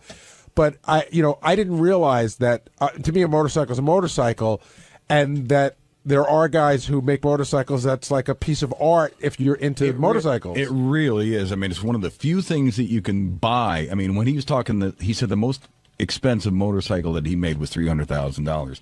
When you think about a handcrafted, personalized motor vehicle for you, that's a bargain. I mean, if you can afford $300,000.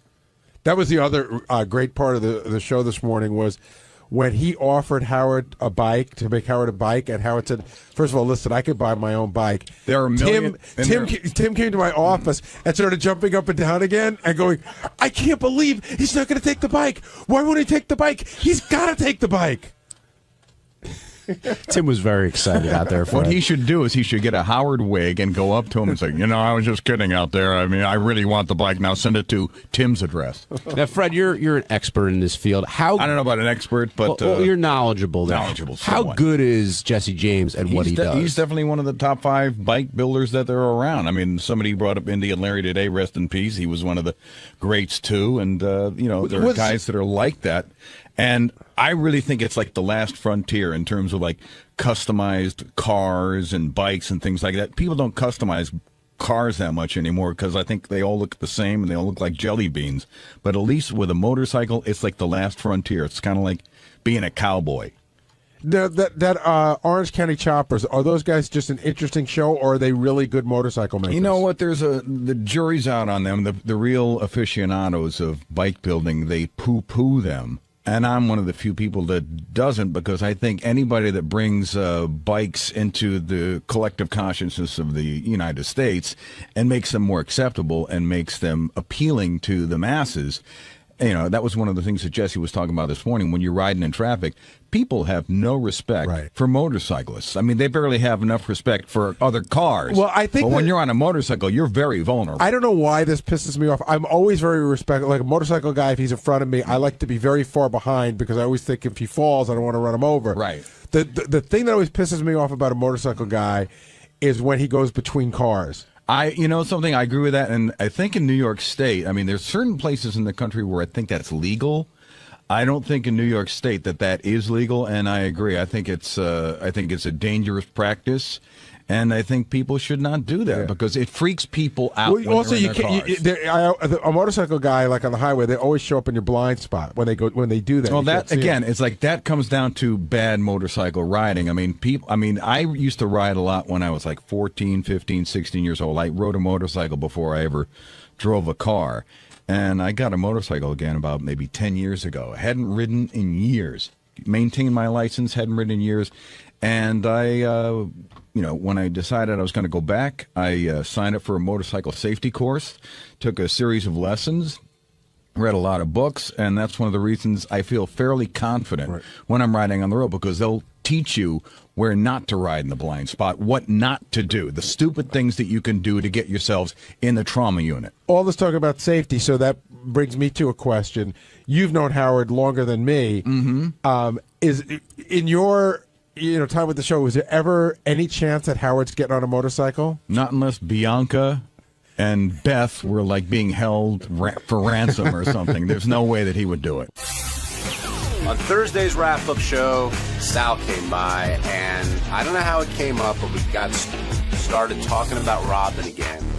And Sal at first was trying to explain himself, but then he broke down a little bit, and it led to a lot of good conversation, a lot of controversy, and Robin eventually coming in here to confront him on what's going on in Sal's mind. And I've been trying to figure that out for 3.5 years.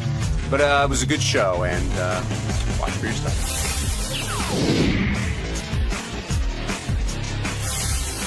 Why are you so glum? I'm not glum. Just waiting for my beating. You seem glum. I'm on standby. Why do you say that every time? I'm waiting for my beating. Because whenever I express myself on this godforsaken shithole, I get ripped apart the next day. I do. And you know what? I'm going to. Maybe this is a good what thing. are we talking about here? Are we talking about the game, or are we talking about how you verbally attacked Robin? Which godforsaken shithole are you referring to? Okay, I know I attacked Robin. I didn't view it as an attack.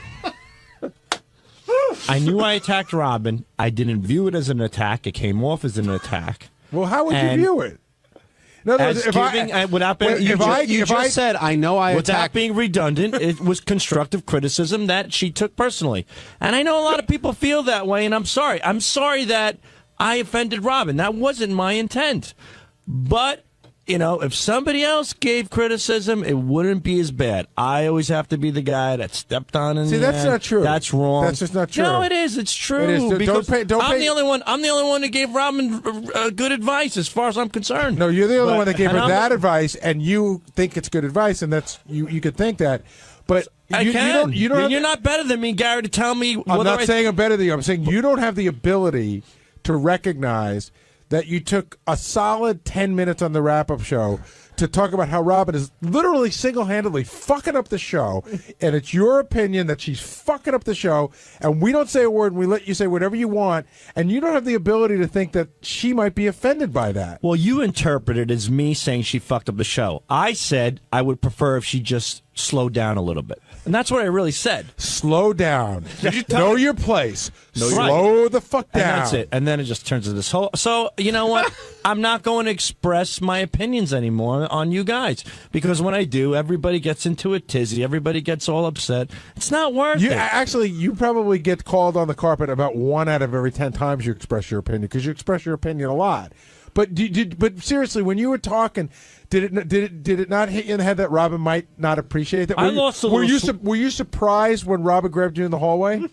I lost a little sleep the night before. Did she just? It started hitting me like, oh boy, I wonder how she's going to interpret this. I hope I didn't. I felt bad about it. I thought it was a little. But why would you feel bad? It's just I was opinion. a little harsh, but it's an opinion. It wasn't an attack. It was tough love. But like when you said that Howard's tongue had Robin's feet marked on it, like was that? It's got a Reebok mark. Well, Reebok mark. Sometimes you have to paint the picture to get your point across, and I felt at that moment that was the case. And I have no ill will towards Robin. She told me to fuck off. God bless her. Whatever she wants. I'm sorry to interrupt you, but what happened? She just grabbed you in the kitchen and said, fuck off? She was in the kitchen. Or did you say something to her first? Like, did you say, hey, I love you? Or no, I didn't say, hey, I love you. Hey, Robin, listen, about that you suck thing. I said something like, hello, Robin. She's like, should I say hello back, or would I be talking too much? And you go, really? What do you mean? And I said, really? What do you mean? I really did. And she's like, and she goes, Sal. I'm like, Robin, as soon as I said that, and I do, and I said it on the show too. She goes, love you, schmuff. You don't start with that bullshit. Just because you have, and she really laced into me. She's like, just because you have problems at home and blah, blah, blah, and you have the ability to stand up to your wife and you have issues with women, you think you could take it out on me. I'm like, no, that's not the case at all. I go, Robin, that's not the case. I go, I just want to let you know that in certain circumstances, I think you chime. And she's like, fuck off. And she turned around with her cup of celery juice that's going to go up her ass in the next 5 minutes. And I said, Robin, I go, let me. She goes, take another step. I'm throwing this in your face. And I'm like, whoa, and that was it. And you know what the greatest part is? I feel, the thing is, I really feel bad. I don't like to have tension between people, especially your coworkers and your friends. I feel bad about it, but it bothers me. I don't know. Like, I expressed how I felt, but it's not worth it. I don't think you expressed it in a way that somebody would like. You thought it was constructive, but it really did come across as a bit of an attack. And my favorite part, by the way, is how you made a point of telling us that day, I'm not going to be one of those fucking assholes that says, I love you, Robin, but. And all you've ever said, starting every sentence, including when you saw her in there, was, I love you. Yeah, that's true, but I said that I'm not going to be an asshole that says I love you, but because I really do love her. Like, I'm not going to be a liar. That's what I meant.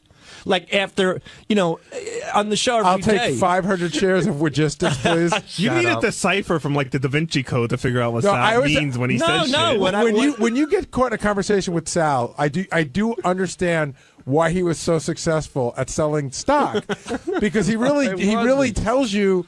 Like, sometimes I would walk out of there confused. Well, that's because he says 3 different opinions that often contradict each other in one statement. I said what I meant.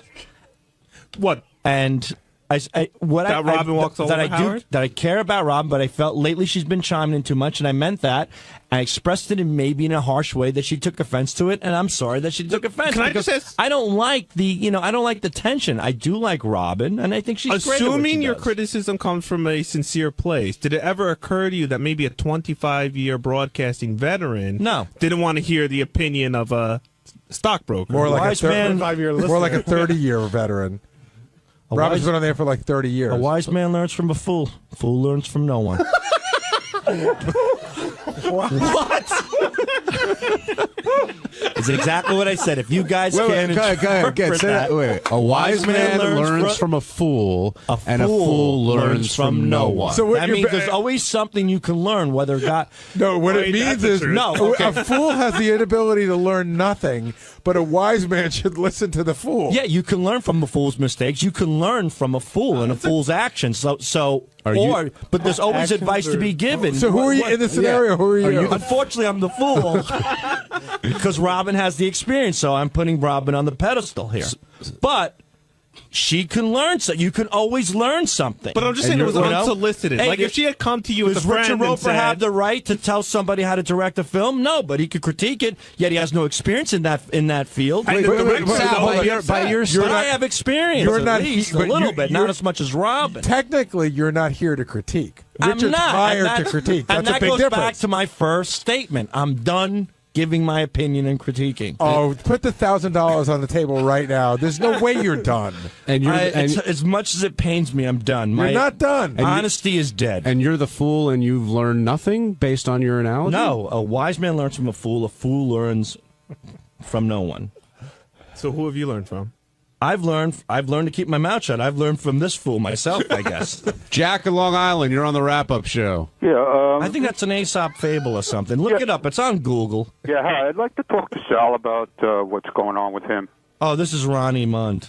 Who? I could tell. I could smell the 𝗦𝗵cie coming off your skin. Yeah, well, hey, dude. Yeah, I can smell. You know what, dude? You do Hold this. on. You do this Yeah. every time. Take that diaper you have around your ass and wrap it around your mouth. You will do this. please? You do this every time. You cause trouble for yourself. I do. And then you cry like a baby. I'm not crying one bit. I'm just learning my lesson. Now you did it with Robin. Then I you didn't walk do around anything with sulking Robin. like a little baby. Ronnie, I'm not being a baby Jack, here. you're I'm learning, Ronnie, like that a little I shouldn't baby, express a little myself because you get in freaking trouble. Baby, man, you don't quit. Baby, just the Go opposite lock of a yourself- very, very old person. Go lock yourself Oh, is this in your Jack? room, like I told you a I'm long sorry, time Jack. ago. Go lock yourself in a room there.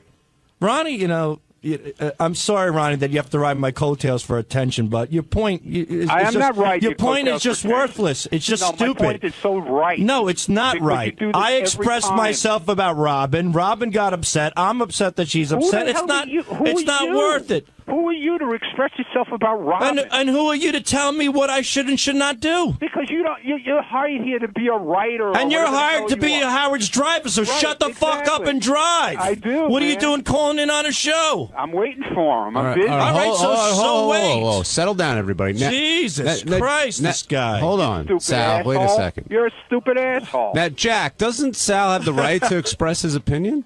No, not. Why should he? Who is he? I mean, He's nobody. if he's asked a question, he's simply answering it. Nobody asked him to make it give opinion on Robin, whether she should talk more or talk less. Who is he? He's nobody. Robin's All right, here. hold off on the break. Robin's here. Rob, Benji, can you come right here, Robin? So, Sal, I'm in the hall, and people just keep telling me stuff about Sal saying various things. Why is this still going on? Well, didn't you have your say? I said heard I it. felt bad. No, he's not. He hasn't been degrading you. What he's saying No, is, but he said he was delivering a communication. I got it. He doesn't know. We were asking him how he could go off for 20 minutes and give his opinion. I put in quotation marks. And I said, did you not think that it might come back to bite you? And he goes, no, not really. Well, when somebody said Sal didn't understand, I said he could stop there. He doesn't have to put anything after that sentence. Sal doesn't understand anything. That's true. Just say that. I don't understand. I don't understand. I would egg you on, Robin, but right before you walked in, Sal's like pretty much on suicide watch right now. No, I'm not. Ronnie told me that Sal said he's losing sleep. I said, you shouldn't tell me that. Yeah, because we feel bad. So, Robin, did you take Sal's advice to heart? Oh, shut up, John. Do you really think I would take Sal's advice for anything? No. But clearly, I mean, you yelled at him in the kitchen, so something must have bugged you one way or the other. Sal isn't attacking me. Sal is attacking all women when he talks to me. That's what she said to me. And that's what I don't mind an attack on me. Like I said, when he said Artie did something wrong, it was Artie did something wrong. When he says, something to me, it's like, know your place. Well, where would my place be? This week in Arizona. Howard's at the window. He sees Robin talking to Sal, and he's got this quizzical look on his face like, should I go in there? And then he just left. He's like, so what would your advice to Sal be? I don't have any advice for Sal, because if I try to give Sal advice, because quite frankly, when I was talking to him on the air, I was trying to explain to him what a Google search is, which I don't think he understands. And I got, know your place. Shut up, stop piping up over there. So I can't give Sal advice. Robin brings up a good point. Like, when you fight with Artie, why don't you tell Artie to know his place? Because Artie threw a CD at my eyeball. Are you still angry at him, Robin? I'm not angry at all. I didn't even know this was going on. And people are telling me. I said, but the worst thing to tell me is that I made you lose sleep, because I'll keep you up the rest of your life.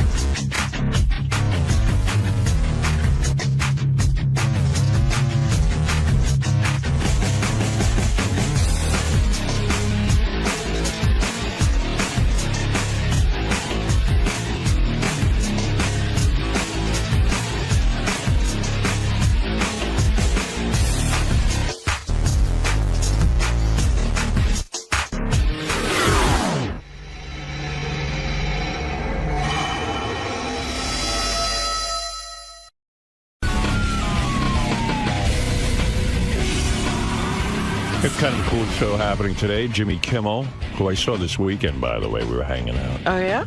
Yeah, Jimmy and his cousin Sal. He's dating his cousin Sal. Yeah. No, Sarah. Well, I did have some alone time with Jimmy. Yeah. And I got to ask him about, Sarah Silverman. Did he open up? He opened up, but, when a guy opens up to you in private, this is the problem with me associating with people outside of the show. They kind of give you they preface their statements by saying, look, this is some stuff I'm going to talk to you about. It's embargoed. And all I'll tell you about that, I'm embargoed. But I'll ask him about it on the air, and we'll see how clean he comes. But yeah, but you know what? Do you really care more about Jimmy than the show? Fuck him over. Really? Well, let's do Yeah, it. that's anyway, right. I am a man of my Are you ever word. going to get better information out of him? Yeah. But I got to tell you something. This is how bad I am with people. This is another story of how bad I am. Jimmy began to open up to me about him and Sarah and, what was going on. And was really open, huh? And then afterwards, like, Beth says to me, well, what did Jimmy say? I said, I don't know. You had no idea? You didn't even listen? You blanked out? I think I listened, but I didn't understand what he was saying. It didn't make any sense to me. I think the only reason you listen to me in those situations is because you're so fascinated how fucked up I am. like heroin is like something. He's really fascinated about interpersonal relationships. Yeah, but I think maybe it's boring to him now. I listen to you because we're on the air together. Oh, that's why. I can. So in a hear year and a you half, on the I air. should stop calling If Jimmy talked to me on the air, I would understand everything. Right. And you'd question him. You'd, Yeah. You know, you don't even ask questions. No, in I these meant even situations. personally. I did, Robin. Even when I call you, you listen. Yeah. But I even said to Jimmy, I said, I don't understand what you say. In other words, okay, you guys broke up and you're explaining it, but I still you don't get it. I still don't know. I don't even know that you really told me anything here. I don't understand. And then he started again to tell me stuff.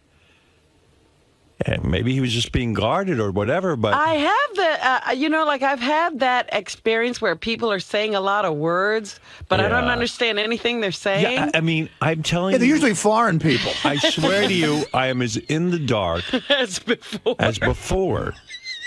And the only good. thing I know is Dear. what Jimmy has said publicly, that she broke up with him. So basically, you are saying everything you know on the show, so that's good. Yeah, I am. I mean, I could tell you everything he said, but it doesn't make any sense. So, you know what? He'll come in here, and whatever he's comfortable talking about, we'll He probably go isn't to. comfortable talking about any of it Probably not. on the air. No. All right, Jimmy Kimmel's here, man. Old friend of the Old show. friend. We got a lot of old friends here. We don't have no new friends. We got only old friends. What the fuck? Kind of like you. Yeah, exactly. Fuck you. Come on in.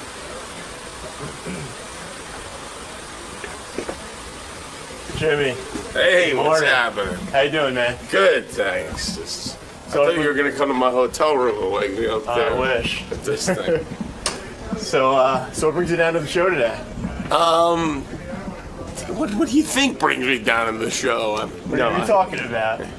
Oh, I have a lot of important things to talk about on the show. Gary's penis. What you're talking about right now? Yeah. No, I had a similar thing done to my penis, so I feel like I can add a lot to the You're going conversation. to share your experience with us Yes, today about that? I'll help make men in their cars crouch over throughout the morning today. All right, Jimmy Kimmel's here. Bring in Jimmy.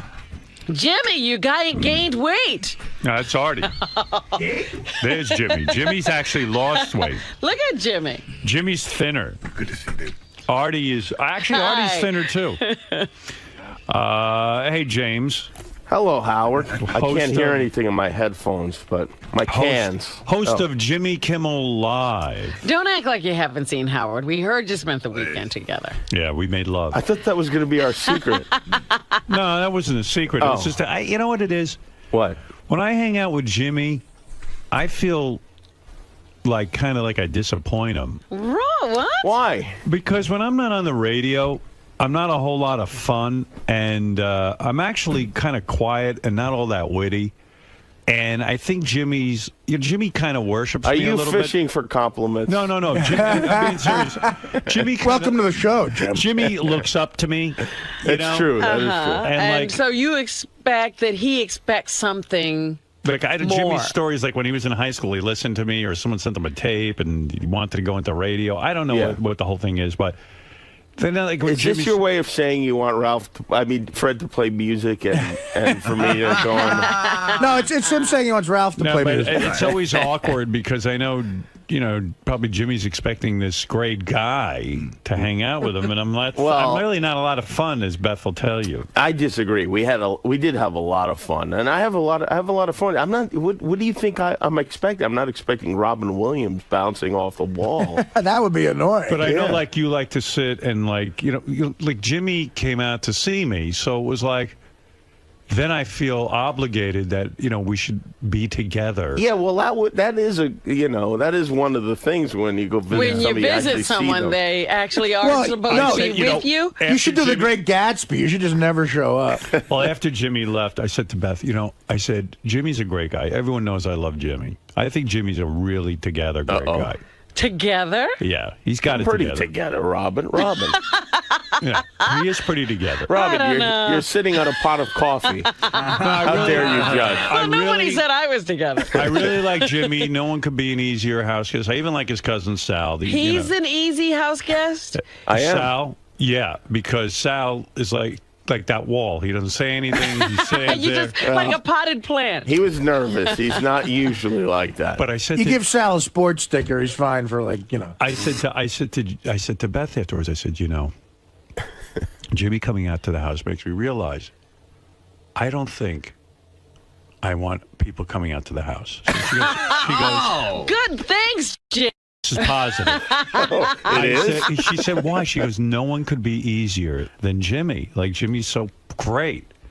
I said, that's right. And the fact of the matter is... Everybody else is a pain in the butt? No. I said, even I can't handle that because I feel... I couldn't even sleep when Jimmy was over because it was like...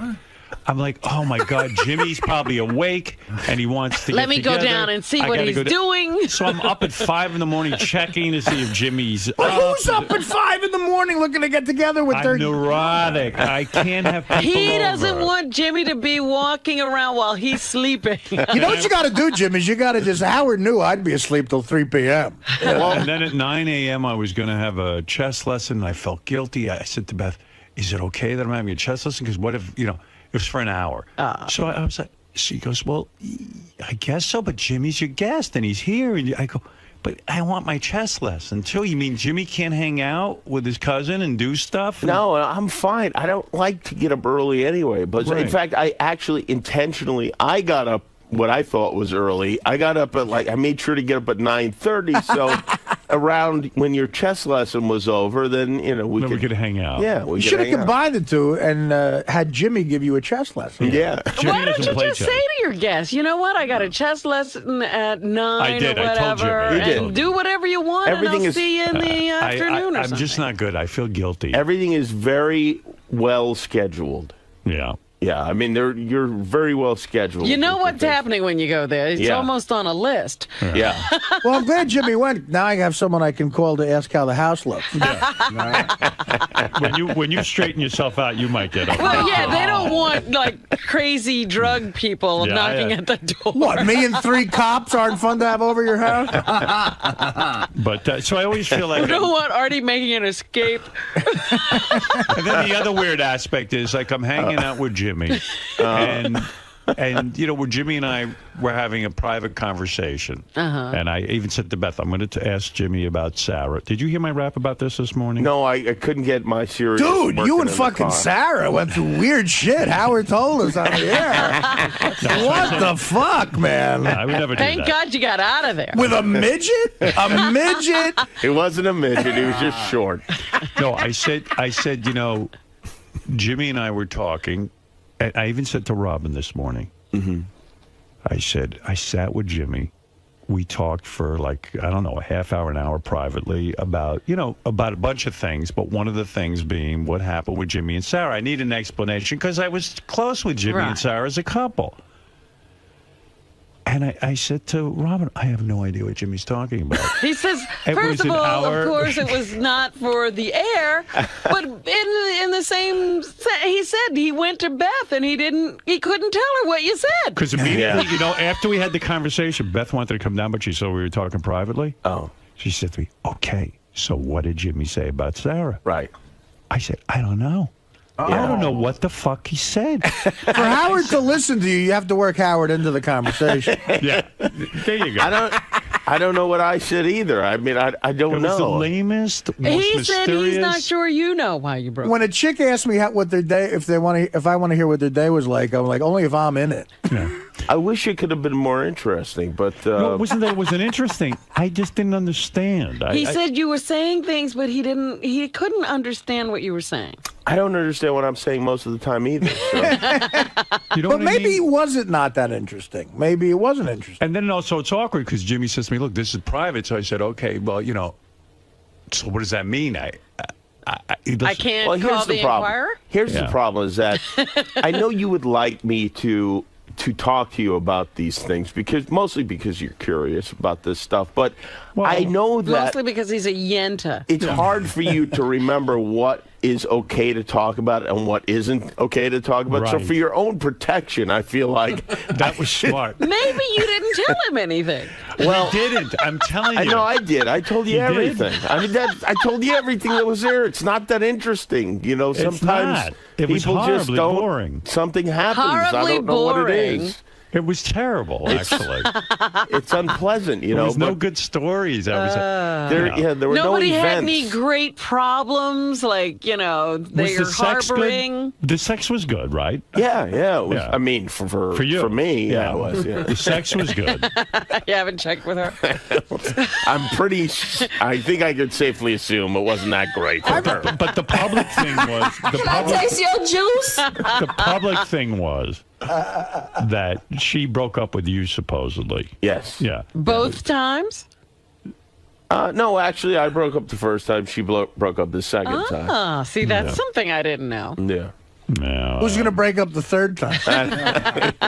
I don't think they're getting back together. Is it over? Howard we said have he the could rubber get match. you. Howard said he could get you two back together I can't. if you just gave him a little time. Now you think you can't. Well, he can't even listen to Jimmy talk about the problem. He couldn't stay in the No, room. I listened. I didn't understand it. I You didn't know what? want to You should interrogate her. That should be what you do, because maybe you'll get more. Because But alone, like in a situation like that. I'm not the kind of person that looks for reasons afterwards. It's if you don't like me, I don't like you, and that's Well, that. then why did you break up with her? Oh, I don't even know. I just felt just depressed, and just felt like that was something that I felt like that was the reason why I was depressed, and then I became then even more depressed After you broke up. after we broke up. Yes. You heard the music. I know. What's the music? You know, Fred, you kill it with the music. He does. I could have. I was almost on the hook. Yeah, I almost started crying. Wait, I missed it. What did you say? I asked, so he broke up with Sarah the first time. Yeah, so you're getting more out of him than I did. You needed me I told there. you that. I know. I did. Well, now that Howard's listening because it's on the air. No, I listened. I really did listen. And he I said- I could tell you everything he said Wait a because he minute. didn't say anything. I'm Yeah. going to tell you what he just said. Yeah. So he was suffering a depression. Right. He decided it was the relationship that was depressing him. He didn't tell me that. He broke up, and then he got more depressed. Do you So understand? that's You why missed he, it. More or You less. missed it. Yeah. More or less. Do you understand how bad that sounds? Like men want to have the perfect woman, and in a sense, Sarah is beautiful. And she's funny, Talented, she's smart, funny. Oh, my great God. conversationalist, and we still get bored. This is what happens. It's not even bored, really. But you're right, though. Yeah, it is. It's troubling because you think, oh, if I can't stay in a relationship with this person for a long time, Right, that's Then there I isn't can't do anyone. it. Yeah, Right. And that's what starts to depress you. yeah, You know? exactly. And it's starting again right now. Is it that you think the two of you are just not in love with each other anymore? Like the love left? Well, they Yeah. were in love at your Yeah. wedding. You guys were all over each other at the wedding. Holy Christ, I had to make out with my shitty food. I mean, you really were. And it But- was so yeah. I guess at some point the two of you just realized, like, yeah, we like each other, but we're not in love with each other. I guess so. Yeah. Yeah. She decided that. Oh, she decided. That was funny You're at the in love- wedding. You're in love with her. No, I'm not. I told you. were. Yes, but when it's over for me, it's over. You close Yeah. the door. I close the door. Right. So But because yet I you put my open the penis door- through the keyhole. Yeah, but you opened the door. If he opens the door, he'll be in love again. You close the door, but you open the door again. Let's put it this way: when the door's closed on me, the door is closed. Right. Yeah, but When I Jim, close the door. Jim, for every door that closes, one opens. You're right. You're right. And the one you better So open are is you, the heroin are you door. on a tear now? Oh yeah, I'm on a real tear. He's fucking all of Hollywood. He's having sex with cousin Sal. Let me tell you what I did last night. He's having homosexual incest. I went to dinner with my friends Alex and Martha Wallow, who listen to the show, and had a huge steak, and then almost was pretending to make conversation outside the restaurant, where I was almost certain I was going to shit my pants. And then I got in the cab and desperately tried not to shit my pants, and then thought it might be funnier for the show tomorrow if I did shit my pants. Who cares about shitting in a cab? You've never done that? You mean you had a big steak? Yes, And it immediately made it became went through an you. angry ball of shit. that Jim, wanted you're to not a come New out. Yorker. Sometimes you shit in a cab just to make it smell better. And then you wanted to take a shit. And why didn't you do it at the restaurant? Or are you too embarrassed? Oh no, not at yeah. You The would rest, never plus, shit in everyone knows I come out sweating. You know, I have to take off most of my clothes. So then I get upstairs, and I know this is going to happen because there's a nightmare happening. Is that my cousin Sal has the key to the room in his pocket, and there's no way he's just flipping the door open and letting me run right through. There's going to be. Did you tell Sal you had a shit? Oh, I told him I had to shit. And I realized that was a terrible Wait mistake. a minute. You don't have your own room? You and Sal are in the same room? Yes. What the fuck are you talking about? This is getting worse. Sal's on the show. They didn't get him. Well, they didn't, They didn't fly him here. They tell you can bring somebody out with you, you know. Jim, that is fucked. What are you doing? Well, the truth is, I brought two people. I brought Jill Lederman, our producer, so she had a room, and then Sal and I stayed. We don't mind. We like staying in the same room. Holy mackerel! You really aren't in show business. I guess not. Really? Jim, they used to get everybody at Mad TV their own room. I'm not on Mad TV. Yeah, well, actually, Nightline, they've got 4 people in a room there. Martin Courtney Bashir has like Thorne-Smith. 17 people living in a room with him. Hey, would you? So did he get the key open in time and you took his shit? He did, but there was some torment time where he held the key up and showed it to me and waved it to me, and I was like, "Open that fucking door! Will you open that fucking door?" Or you're fired. We're gonna shit all over you. Don't make me shit in Jim Belushi's room again. That's right. Would you have Sarah on as a guest on your show? Not right now. I don't Wow. think. Eventually, maybe. Wow. Yeah. Really? Is that interesting? Yeah, that is interesting. Not good enough. We're just really No, booked what are you up. talking about? Not good No, enough? it's not No, good it's because enough. she's doing every other show. She's busy. There's no openings at your show? You know what? We've got a lot of bookings right now, and no, I don't know. I just think it might be Awkward. But it'd be fun. might be more unpleasant than it would be worse. Sarah, there's a very funny stripper I met who's doing a set. Why would it be unpleasant?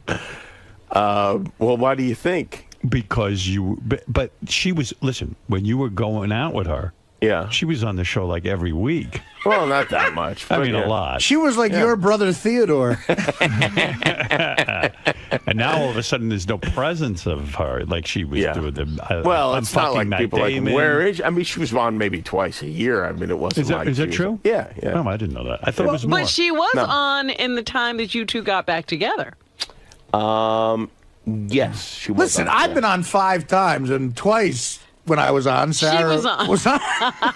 Jimmy's going to hang out with us all morning. He's going to be here Yes. for a while. Ben Stiller is waiting in our green room. Oh, he is? Yeah, so what we'll do... What he's saying is a bigger star has now. No, Jimmy's hanging out, being part of the show. He'll be here during the Ben Stiller You can interview. sit there while Ben is. Right. If I'll be Ben quiet. Stiller's sitting here and Adam Sandler comes in, we'll have Sandler. That's Jimmy's cousin, Sal. Oh, this Hey, is the guy you everybody. spent Good guy. the weekend with? Yeah. Fantastic. He's a nice guy. I was a little worried about him, but he's a nice guy. Sounds very quiet. Yeah. He's another Tom Cruise lover, this kid. Hey, Jimmy. Yeah. What's going on? Now, do you have to leave? I think I have to leave soon because I have to do Regis and Kelly. You're doing Regis and Kelly. Without Regis. Mine, Sans Regis. Yeah. And Sal, you're going over there too? I'm gonna head over there, yeah. No. All right. He can stay if you want. I understand your cousin Sam's here. So am I saying goodbye to you? I don't want to hold you here. I think we have to All right. leave, unfortunately. Sadly. Sal, good seeing you. Thank It was you. nice spending time with you. Great seeing you. Jimmy, I wish you continued success. I hope these upfronts, whatever Thank they you. are, go Now- well for you. Now I feel weird about the next time. I feel weird about visiting you Why? because I feel like. You mean visiting him at home? Yeah, because I feel like we Just always get visit the me. honest account, but then I feel like I'm making you uncomfortable when I'm at your house. Not at all. I love being with you. We go away on vacation together. I mean, what's the matter with you? Well, I don't, because you said then you feel like you have to entertain me. You don't have to entertain Don't worry. me. I know. I'm I know. self-entertaining. Believe me, and so am I. Okay, good. How dare you? Look, I don't know what's going on in your romantic life. I'm sorry Is he dating? You didn't even find out for us. I would never ask. I don't know I'm what he's dating doing. Neil Patrick Harris. You're not the type of guy that we're not going to open up the tabloids and see you're dating like every woman in Hollywood. Now that you're free of Sarah and you're a single Definitely guy. not. You're not. You're not going to womanize. What are you going to do? You know, are I'm you not going like to that. a dating service? Are you? What are Yeah, you doing? I'm on, Millionaire matchmaker? I'm on that Ashley Madison. Well, he You're has an a Ashley Madison. You only date married women. Yes, I'm only fucking married women. Well, Jimmy has a certain type. I think he's going to ask Elaine Boozler. And so the dating will begin. The dating will commence as soon as you get over Sarah. Theoretically, yes. I guess so. Yes. Excellent. We can't wait for that.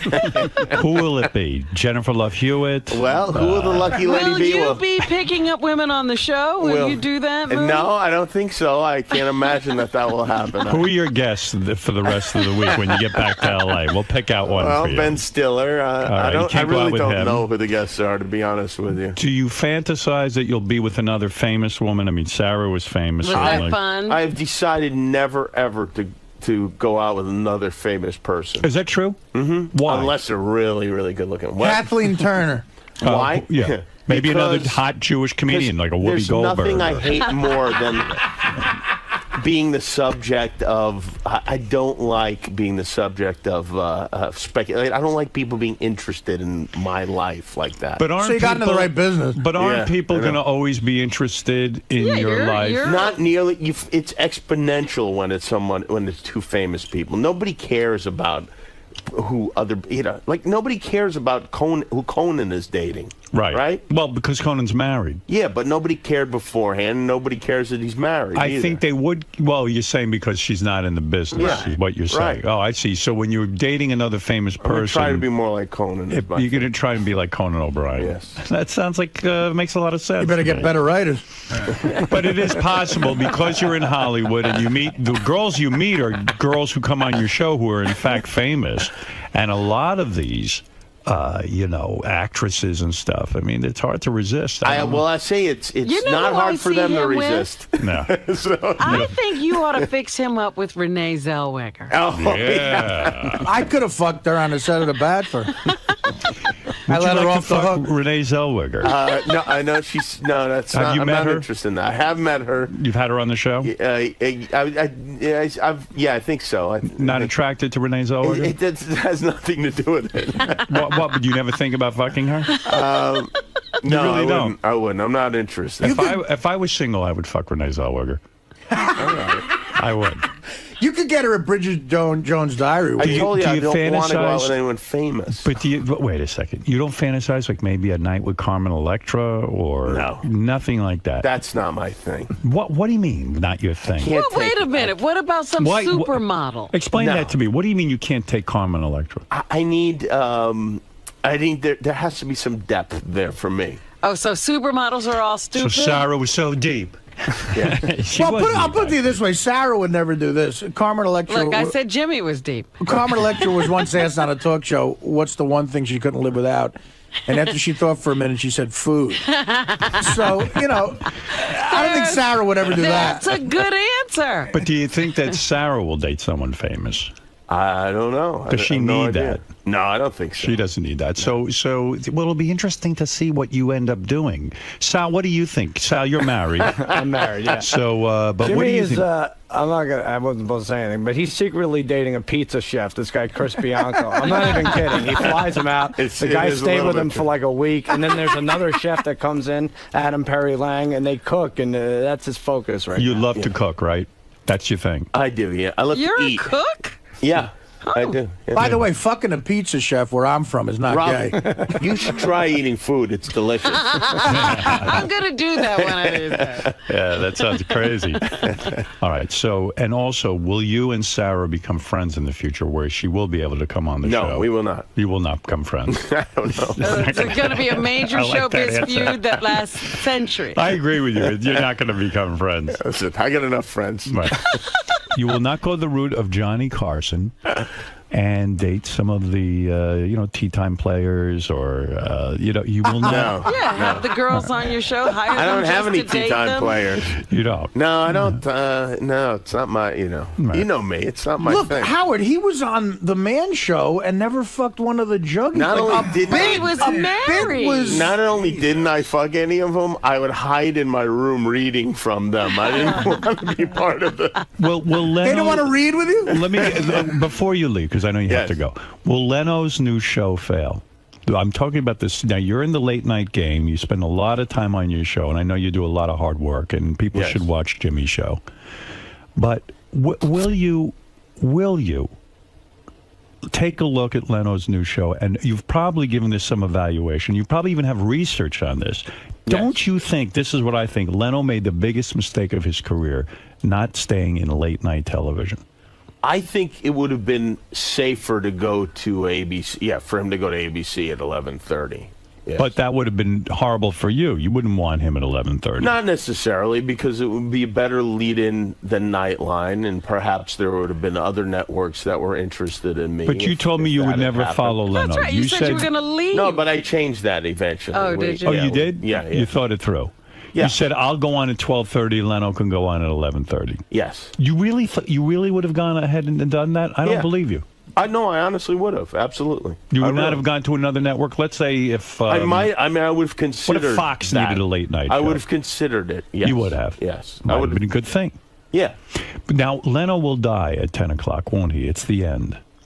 Do you ever envision a scenario where perhaps Leno could end up going back to the Tonight Show and they fire Conan, and then Conan, or whatever his name is, comes over to ABC? I don't know.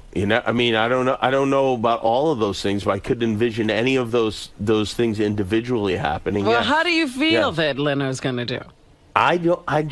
Give us your prediction. I don't. You know what? I don't think it's going to be successful. I'll be honest with you, and I don't think it has anything to do with Jay. I think it has all to do with the local affiliates and their news, where they make all their money. And if the lead-in is not as strong, they're going to scream and yell and demand something, and it's going to be a mess. This Leno move could be the end of all television, is what you're saying. Right? This could actually end television as we think Let's about hope it. so. We should start twittering more. Will Jay take Stuttering John? Yes, Jay will definitely take Stuttering John, and I believe that Jay has told Stuttering John, and Stuttering John just isn't saying because they want to keep it all a secret. You think it's that big a deal? I mean, why can't think John they think it's that big a deal. Really? Do you think if Leno gets into real trouble, he'll divorce Mavis and date Sarah Silverman? That would be a surprise. She was lucky for you, maybe. If Leno gets divorced, he'll try to steal Beth. My prediction is Leno will do poorly. I believe it will not last long. I believe Conan might be moved out, but he will be tarnished. In other words, he will have failed. You're saying Conan's not going to be successful? I don't know, because if Jay isn't successful, Conan has to be more successful than Leno was. And also now, if Jay doesn't do well, it hurts Conan's rating. Right. Aha. That's right. Mm-hmm. So you're saying everyone's fucked? Yeah, Jay's going to screw up everybody. You're not fucked. You're in the perfect position. You're so not fucked. You're not dating anybody. Yeah, but I'm flying like Coach, I mean. You're shitting in front What of is Sal. it, Ralph? Quickly, because Jimmy Kimmel has to leave here. He has a very active This is never life. a good thing when Ralph calls, I know. Well, Jimmy, I love you, but I don't understand. That's great. How come you're not out there getting laid and going crazy and I know you're straight, and so why wouldn't you want to? You want to have conversations or something? It sounds like. Well, Ralph, I'm not that type, right? I mean, I think you would have gathered that about me by now. You're not a pig. You're not a sex maniac. It's not like you got to go in and just pick up some floozy and every night, but Jimmy, you should be vomiting at Howard's house. You got to live it up. I told Sal to vomit at your house. Hey Ralph, what bits has Jimmy ripped off from Howard lately? I've been ripping off Jimmy lately. There you go. Have you seen Ralph. Stuttering Sal? All right, Ralph. Jimmy, but really, I mean, you think Jimmy should be banging the hottest chicks in Hollywood? Ralph, give me a little time. I need to. Maybe you need Ralph to help you with that. Yeah. All right, thank you, Ralph. Jimmy's got a huge TV. I do have the biggest TV in the world. I haven't seen it. Tom Cruise and his mom out. You're going to be. Can you tell the story real quick of why, that thing that you did to Jeffrey Ross? What? You know what? I think we'll miss the Regis and Kelly show if we tell it, though. I don't even know what he's talking about. I told you about the prank he pulled on Jeff Ross, Sal. Oh, right. Yeah. I told him we get a heads up ahead of time who's going to be voted off. So I texted Jeffrey Ross on Dancing with the Stars. On Dancing with the Stars. Sorry, I said you're safe, and he said, "Are you sure?" And I said, "Yeah, I'm sure." But Jeffrey was really into it and in love with this girl, and then on the air, he was pretending to be nervous the whole show, like he didn't know he was going to. And then on the air, you see him when he gets eliminated. He goes, "We lost." I had inside information. Oh, that's great. That's right, because you guys get tipped off who's going to be losing Dancing with the Stars. Nobody thought we did. Oh, he thought you did. I get it. All right. Thank you, Ralph. You're a fascinating phone call. Sal was trying to kill the odds. He was betting on Dancing with the Stars. All right, listen, Jimmy, I'm not going to hold you any Thank longer. you, Howard. Jimmy Kimmel. We had a beautiful weekend. Thank you very much. I love you. It's always great seeing you. Yes, and anytime you're around, I want to be with you. And Sal, you too. You're always welcome. All right. The great Jimmy Kimmel and Sal, his cousin. Sal, what's your last name? Do I have one? Icono. You don't use that name? No, I do. Yeah. You switched it to Kimmel? That's the way Opera Man says icon. That's right. And so there it is. You set the bar pretty high for Howard's house guest. You said you were such a good guest. You know, I'm very. I was raised well. I clean up after myself. I keep quiet, and people seem to appreciate that. I think the great thing is Ralph really set the bar so low that by puking everywhere. Yeah, and I appreciate that he did that. I really do. So you had a good time today? Yeah, I had fun. Now, it was a little awkward talking about your past I know this is terrible, but I have right? to get the fuck out of here. I'm not kidding. I really. They got a live TV show I'm gonna miss.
I really am. Nah, I kind of am. I'm kind of done. I mean, I love it here, and I love doing the radio show and all that stuff. But I think after a year and a half more worth of shows, it's time for me to sing my swan song. You know, and some things are starting to bother me, and I don't want it to get ugly. Oh. You know what I mean? There are things around here that are bothering me. I see. And I'm not the type that complains to people, so I just let it brew inside of me, and then I just leave. But, I don't know. Stuff bothers me. Stuff bothers me all the time, but I don't know. It's enough already of me. Well, David Hinckley just had to change his article. Yeah, well, I don't know. You know, it's like Jimmy said to me over the week. He goes, "You got to stay. You know, it's so great. The show's never been better. Blah blah blah blah. You guys work so well together." I said, "Yeah." I said, "We do." I said, "We're good at this, but how much longer can you keep doing this thing?" Well, here's a rap that everybody gives me, and so I'll ask you now. You'll be fine doing nothing. Everyone says, "Can Howard get?" You know, people go, "Howard, I know his personality. I listen to him. He's a personality. Can he stay home and do nothing?" Well, he won't be. Doesn't have to do nothing. You know. No, there are things I could do. I could straighten the pillows. I have to have a meeting. I have meetings about everything. You know. I guess I am the, I am the leader of the show. So I meet about everything. My meeting today is with Gary, Laura, my assistant, and Tracy. Because something set me off. Carol Leifer, who was our guest the other week, sent me a box of chocolate. So, I get a list of things that were sent in. So now probably that's a week old or something, or, I don't know how many days old. It came in last Wednesday. Last Wednesday. So I got word today. So, I got to put a system in place where somebody back there goes, oh, Carol Leifer was a guest. She sent Howard a personal note and a gift. It should go right over to Howard. Right. In other words, we're not going to go through the usual system of putting... someone's got to be... A week later, it'll show up at Howard's desk. Somebody's got to be a little bit on top of that so that I can get and then I want to figure out how I can get a note to Carol Leifer real quick, a personal note. Like maybe I dictate it to either Tracy or Laura, and they, I don't know if any of them, Laura takes dictation. I can just go, hey, Carol, thanks so much. You were great. And then right away it gets acknowledged that we got her box of chocolates. Because that's really nice of her to do. Doesn't fall into the black hole of, wow, I wonder if my gift got there. Yeah. So then I called Laura last night. I said, how do we get this done? I said, let's have a conference call. Because if I don't conduct it, it'll never get done because no one takes it seriously.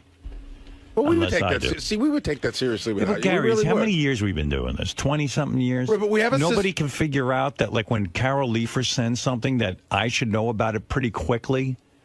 I mean, who wants a box of chocolates sitting around for a week anyway? It wasn't a week, Howard. It hasn't been a week. You knew yesterday. It got here late Wednesday afternoon, and you knew yesterday. That is some time, but it's not a week. I don't know. And then, like, it's sitting in your office. And, like, who opens the mail? You? No, Tracy opens the mail. Right. She logs Tracy says you get the box of chocolates. No, that's not true. That's what she said. Tracy opens up all the mail. Yeah. She logs it in. So it's, Carol Leifer sent this, right. And then everything comes through me just so I could see it, because some things I put in your bag that day. Right. Some things I just need to know that you're getting, even if you don't take them. I need to know that somebody sent you a screener, whether you saw it or not. Okay. I need to know that a book came, so when they call, I can say, yeah, we saw the book. See, I know I'm going to have a meeting today, and I'm never going to get to the bottom of this. I'm already zoning out. Having the meeting, yeah. I'm already zoning out. Like Gary, we're in the meeting. Like Gary's explaining it to me, and I just go, can't you just get this done? It's like Jimmy talking about his breakup with Sarah. Yeah, I don't understand. It's like I just go, I don't know how to get it done, but you get it done. But you get a list every day. I guess you just didn't see it quick enough. No, but we get the list. By the time the list gets to me and the time I get to read it, it's 5 days old. Howard, I'm your man. Let me open all the mail. You have the meeting, and I'll log it in. Yeah. No, what you're saying is certain things should get personal attention. Like they shouldn't go through the system. You should just be expedited to you that Carol Leifer sent. Right, but you can't. Like, and then something should be triggered to say, Howard, you dictate this thank you note to Carol Leifer, and it'll be sent right out. Right. We have the address. There's certain, when you get them, these things need to be taken care of right away. Like I noticed Letterman's got a system in place. Whenever I do anything for Letterman, there's a note that comes. It's typed, and it's like from the desk of David Letterman, and it goes like, hey, Howard, it was really good seeing you. Let's get together sometime, blah, blah, blah, blah, David Letterman. Mm-hmm. And I can tell, like, I don't even know that he writes it because it's typed. I don't even know that it's his thoughts. It seems like it's someone else is doing it for him. Right. But that's cool. I want that system. But I know I'm going to get on the phone today and be aggravated that I even have to take time to come up with a system. Like, I shouldn't have to. Would you believe me if I told you we will handle it? You wouldn't. I would. What are you going to do? Let me hear it. Well, listen, this is the first you brought it up that you want something that quick, because usually wouldn't it be cool, like, if I said to Carol Leifer, hey, that was really nice of you to send something. It was totally unnecessary, but, man, you're the greatest, and, the hardest part of the system is deciding who fits the bill. Right. Like, in other words, if Mark Harris sends you something, does that fit the bill? You answer the question. You answer your own question. Probably not. Okay. But so I never who know am with I you. talking? You no, think I I'm never talking know about Mark Harris? No, but I never know with you, because sometimes you go. You don't know the difference between Mark Harris and Carol Leifer? I know the difference between them. But, I don't. But sometimes. Yes, you do. No, sometimes to you. All right, you're like, name a name that you think you can't tell what to do. And then Mark Harris must have been a bad example. Right. If that's the example. Beetlejuice sent something, Gower. I got to look at the schedule for the last couple of weeks. All right. No, that doesn't work. I was going to say D. Snyder. All right. D. Snyder sends me something. What do you think is the answer? You probably should know. That's right. Craig Gass. What do you think? You probably don't need to know. Right. You know already. You know. Now it's getting embarrassing. Wait, this is an embarrassing game, isn't it? Well, I didn't want to have the meeting off the air, but this is what happened. This is getting embarrassing. Oh, my God. Go ahead. Craig Gass is on top of the Chrysler Craig Gass building. would send me something. It would be in the list, and then I could respond to it. First of all, I know Craig Gass. He ain't sending you something. You don't need to know immediately. Thank you. Yeah, I don't need to know Well, that he day. was just about to. Now he just put it down. See? Right, so, like Jimmy Kimmel, obviously, yes. Right, and then I want someone to say to me, okay, do you have a note you want us to send Jimmy? And I'll just say, here's all right, here's a better example. Lisa Lampanelli was here the other day. Good. And she handed you, while you were in here, she said, here's an autographed DVD and CD. I'd love, for you to watch. But it's in her mind, it's a gift. Okay. What do you think the answer is on that one? Probably not. Right. See, you already know. You know the answer to this. Yeah, but Robin, here's the point, and you know this because you've seen me for 25 years. I know till I don't know. And then when I don't know, I'm the biggest dick in the world. Even if you get it 99% of the time right, meaningless. You're helping me. Fucking You're helping me. No, because 1% will be the first 3 hours of the show. Right, Gary's got a point. No, listen. Okay. Be honest. Lisa Lampanelli is a great girl. But she gives me a DVD. Okay. I'm talking about. Lisa Renna. Go ahead. Sends you her book. Go ahead. Hey, Howard, it's with a note. Howard, you're great. I think she sent the note something like, I couldn't wait for you to have this book. I think you're going to love it. Okay. Is that a gift or a promotional item? What's your answer? What do you think? I think it's a promotional item, but she sees it as a gift. We know that. And you'll put that on the list. And if I want to write to Lisa Renna, I'll write to Lisa Renna. Even though she sent you a personal note? Exactly. Okay. Exactly. I'll read the personal note and I'll figure out what. But does anybody in here understand that Howard might go, Gary, Lisa Renna sent me a fucking personal note. Gary, you got well, I'll it tell you right. when it'll happen. If Lisa Renna calls and says, "Did you ever get my book?" Right, Gary, exactly. You just got it 100% right. Every example you gave, you knew the answer. Yeah. Well, Robin hit it right. Now, Gary, I'll give you an example. But he also threw 95 great pitches out of 100. Lisa Renna comes in here, and she sends me an antique radio. That's a yes. Ah. Okay, I got one for you. Okay. I got one. Fran Drescher used to come in all the time. And Go then ahead. after she came in, I'm going to send you a gift. And she would send you those fucking croutons. The pasta and the croutons. Right. It's a gift. Howard, I am sending you croutons because you're a good guy. Okay. What do you think? I think no. Exactly. You know exactly what I'm talking I'm about. sending you croutons. She's sending me the croutons, so I'll talk about them on the. But okay, Fran Drescher comes in, and she's on the air talking about she just bought a Kindle, and she thinks it's the greatest thing. So then you get a personal note in the mail from Fran Drescher, and it says, "Howard, I love being on the show. I want you to try a Kindle. I went out and got you one." That's a yes. That's a resounding yes. Here's so one. There you go. I got one for you. Go ahead. Okay, this is a tough one, but go ahead. Remember, I bet you it's not tough. Okay, remember the comedian Bobby Slayton? I remember Bobby. Bobby's wife owns a kids' clothing store. Right. Right. He sends you a box of clothes for your kids. Go ahead. So the answer. What do you think? Well, now it's tough. Tell me what you think. The answer is it's a yes, gift-wise, but does Bobby make the cut celebrity-wise? Now think about it. He's promoting his wife's clothing line. But it's still a big do you box. think there's a real rush for me to get to Bobby Slayton on that one? Yeah, but I'm sure your daughter's favorite designer is Norma Slayton. Yeah, exactly. Come on, Gary. What do you think? That can wait. Teddy Slayton. In other words, I'll get a note out to the guy, but, you know. All right, but that's a tough one because he is a celebrity and it was a box of clothes. Right.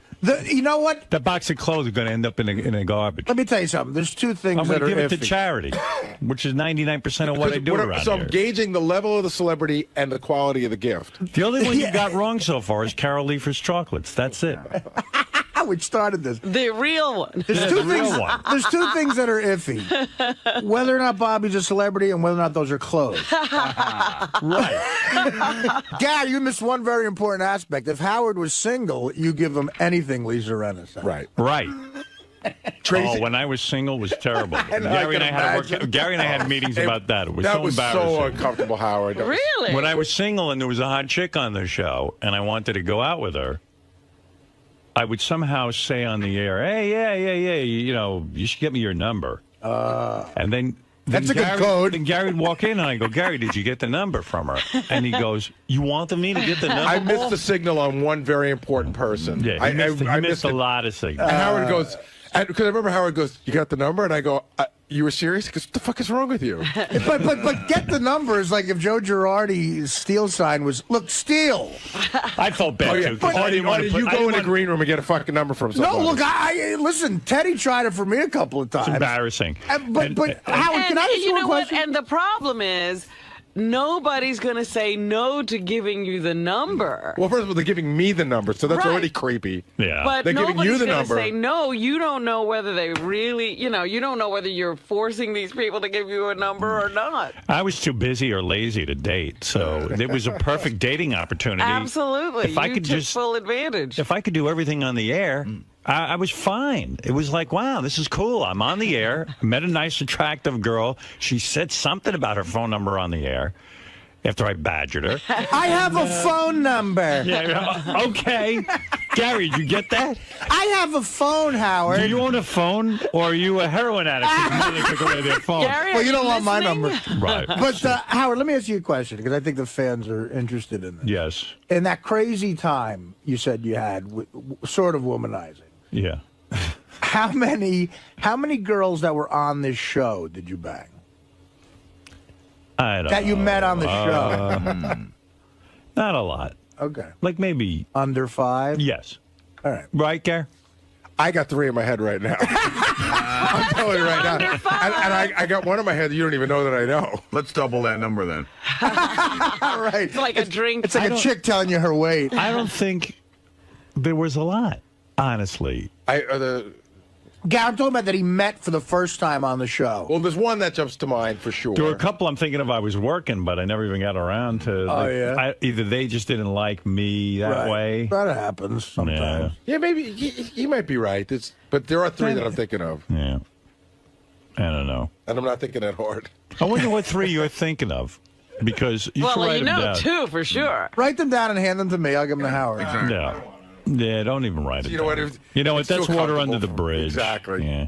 You're married. You're Why go back there? I'm happy. I do have a great wife. It was great last night. We love her. We watched it. You do? We do. People generally He's like her, acting or are like they he's in the afraid? marriage, No, too. you know what? Do you think there's anyone afraid to say they don't love her? No. Here's the Besides deal. Sal? But he's acting like he's in the marriage, too. We love her. But in a way, he is in the marriage. In a way, I am, and I'm going to tell you why, Robin. Really? I'll tell you why I'm in the marriage in a strange way. He is. I have a friend who worked for a big celebrity for a long period of time, and then that celebrity got divorced, and his life was miserable. Okay. Because that celebrity was miserable. Okay. And his life was miserable. So I if see. Howard were not happy, You're we would all be miserable. fucking unhappy. So the fact that he's happy, I'm in a great marriage. So, Gary, Howard's pretty upset that it took so long for him to get the package, I guess, from 𝗪𝗪. And he wants to implement like a new system. Have you figured out what you're going to do exactly? Yeah, Tracy and I spoke about it. The truth is there is a system in place. An email is sent to Laura every day telling her what came in the mail that day. So I guess it's my job to point it out more than Laura's job to point it out. But, I mean, he gets a list every day. He just doesn't look at it every day. So I guess they just want us to expedite it and say, hey, you should notice that 𝗪𝗪, but not Craig Gass, Jimmy Kimmel, but not Mark Harris, sent you an important package. So you're saying that if he would have looked at it earlier, he would have seen it? It was definitely on the If we would list. have looked at it, he would have seen it. But he's saying, I don't get to look at it every day. He's saying, I'm telling you, I don't look at it every day. So give me a bigger heads up. It's more of a discussion. I don't think he was, he's not necessarily angry. It's just, sort of putting it all together. But it's done.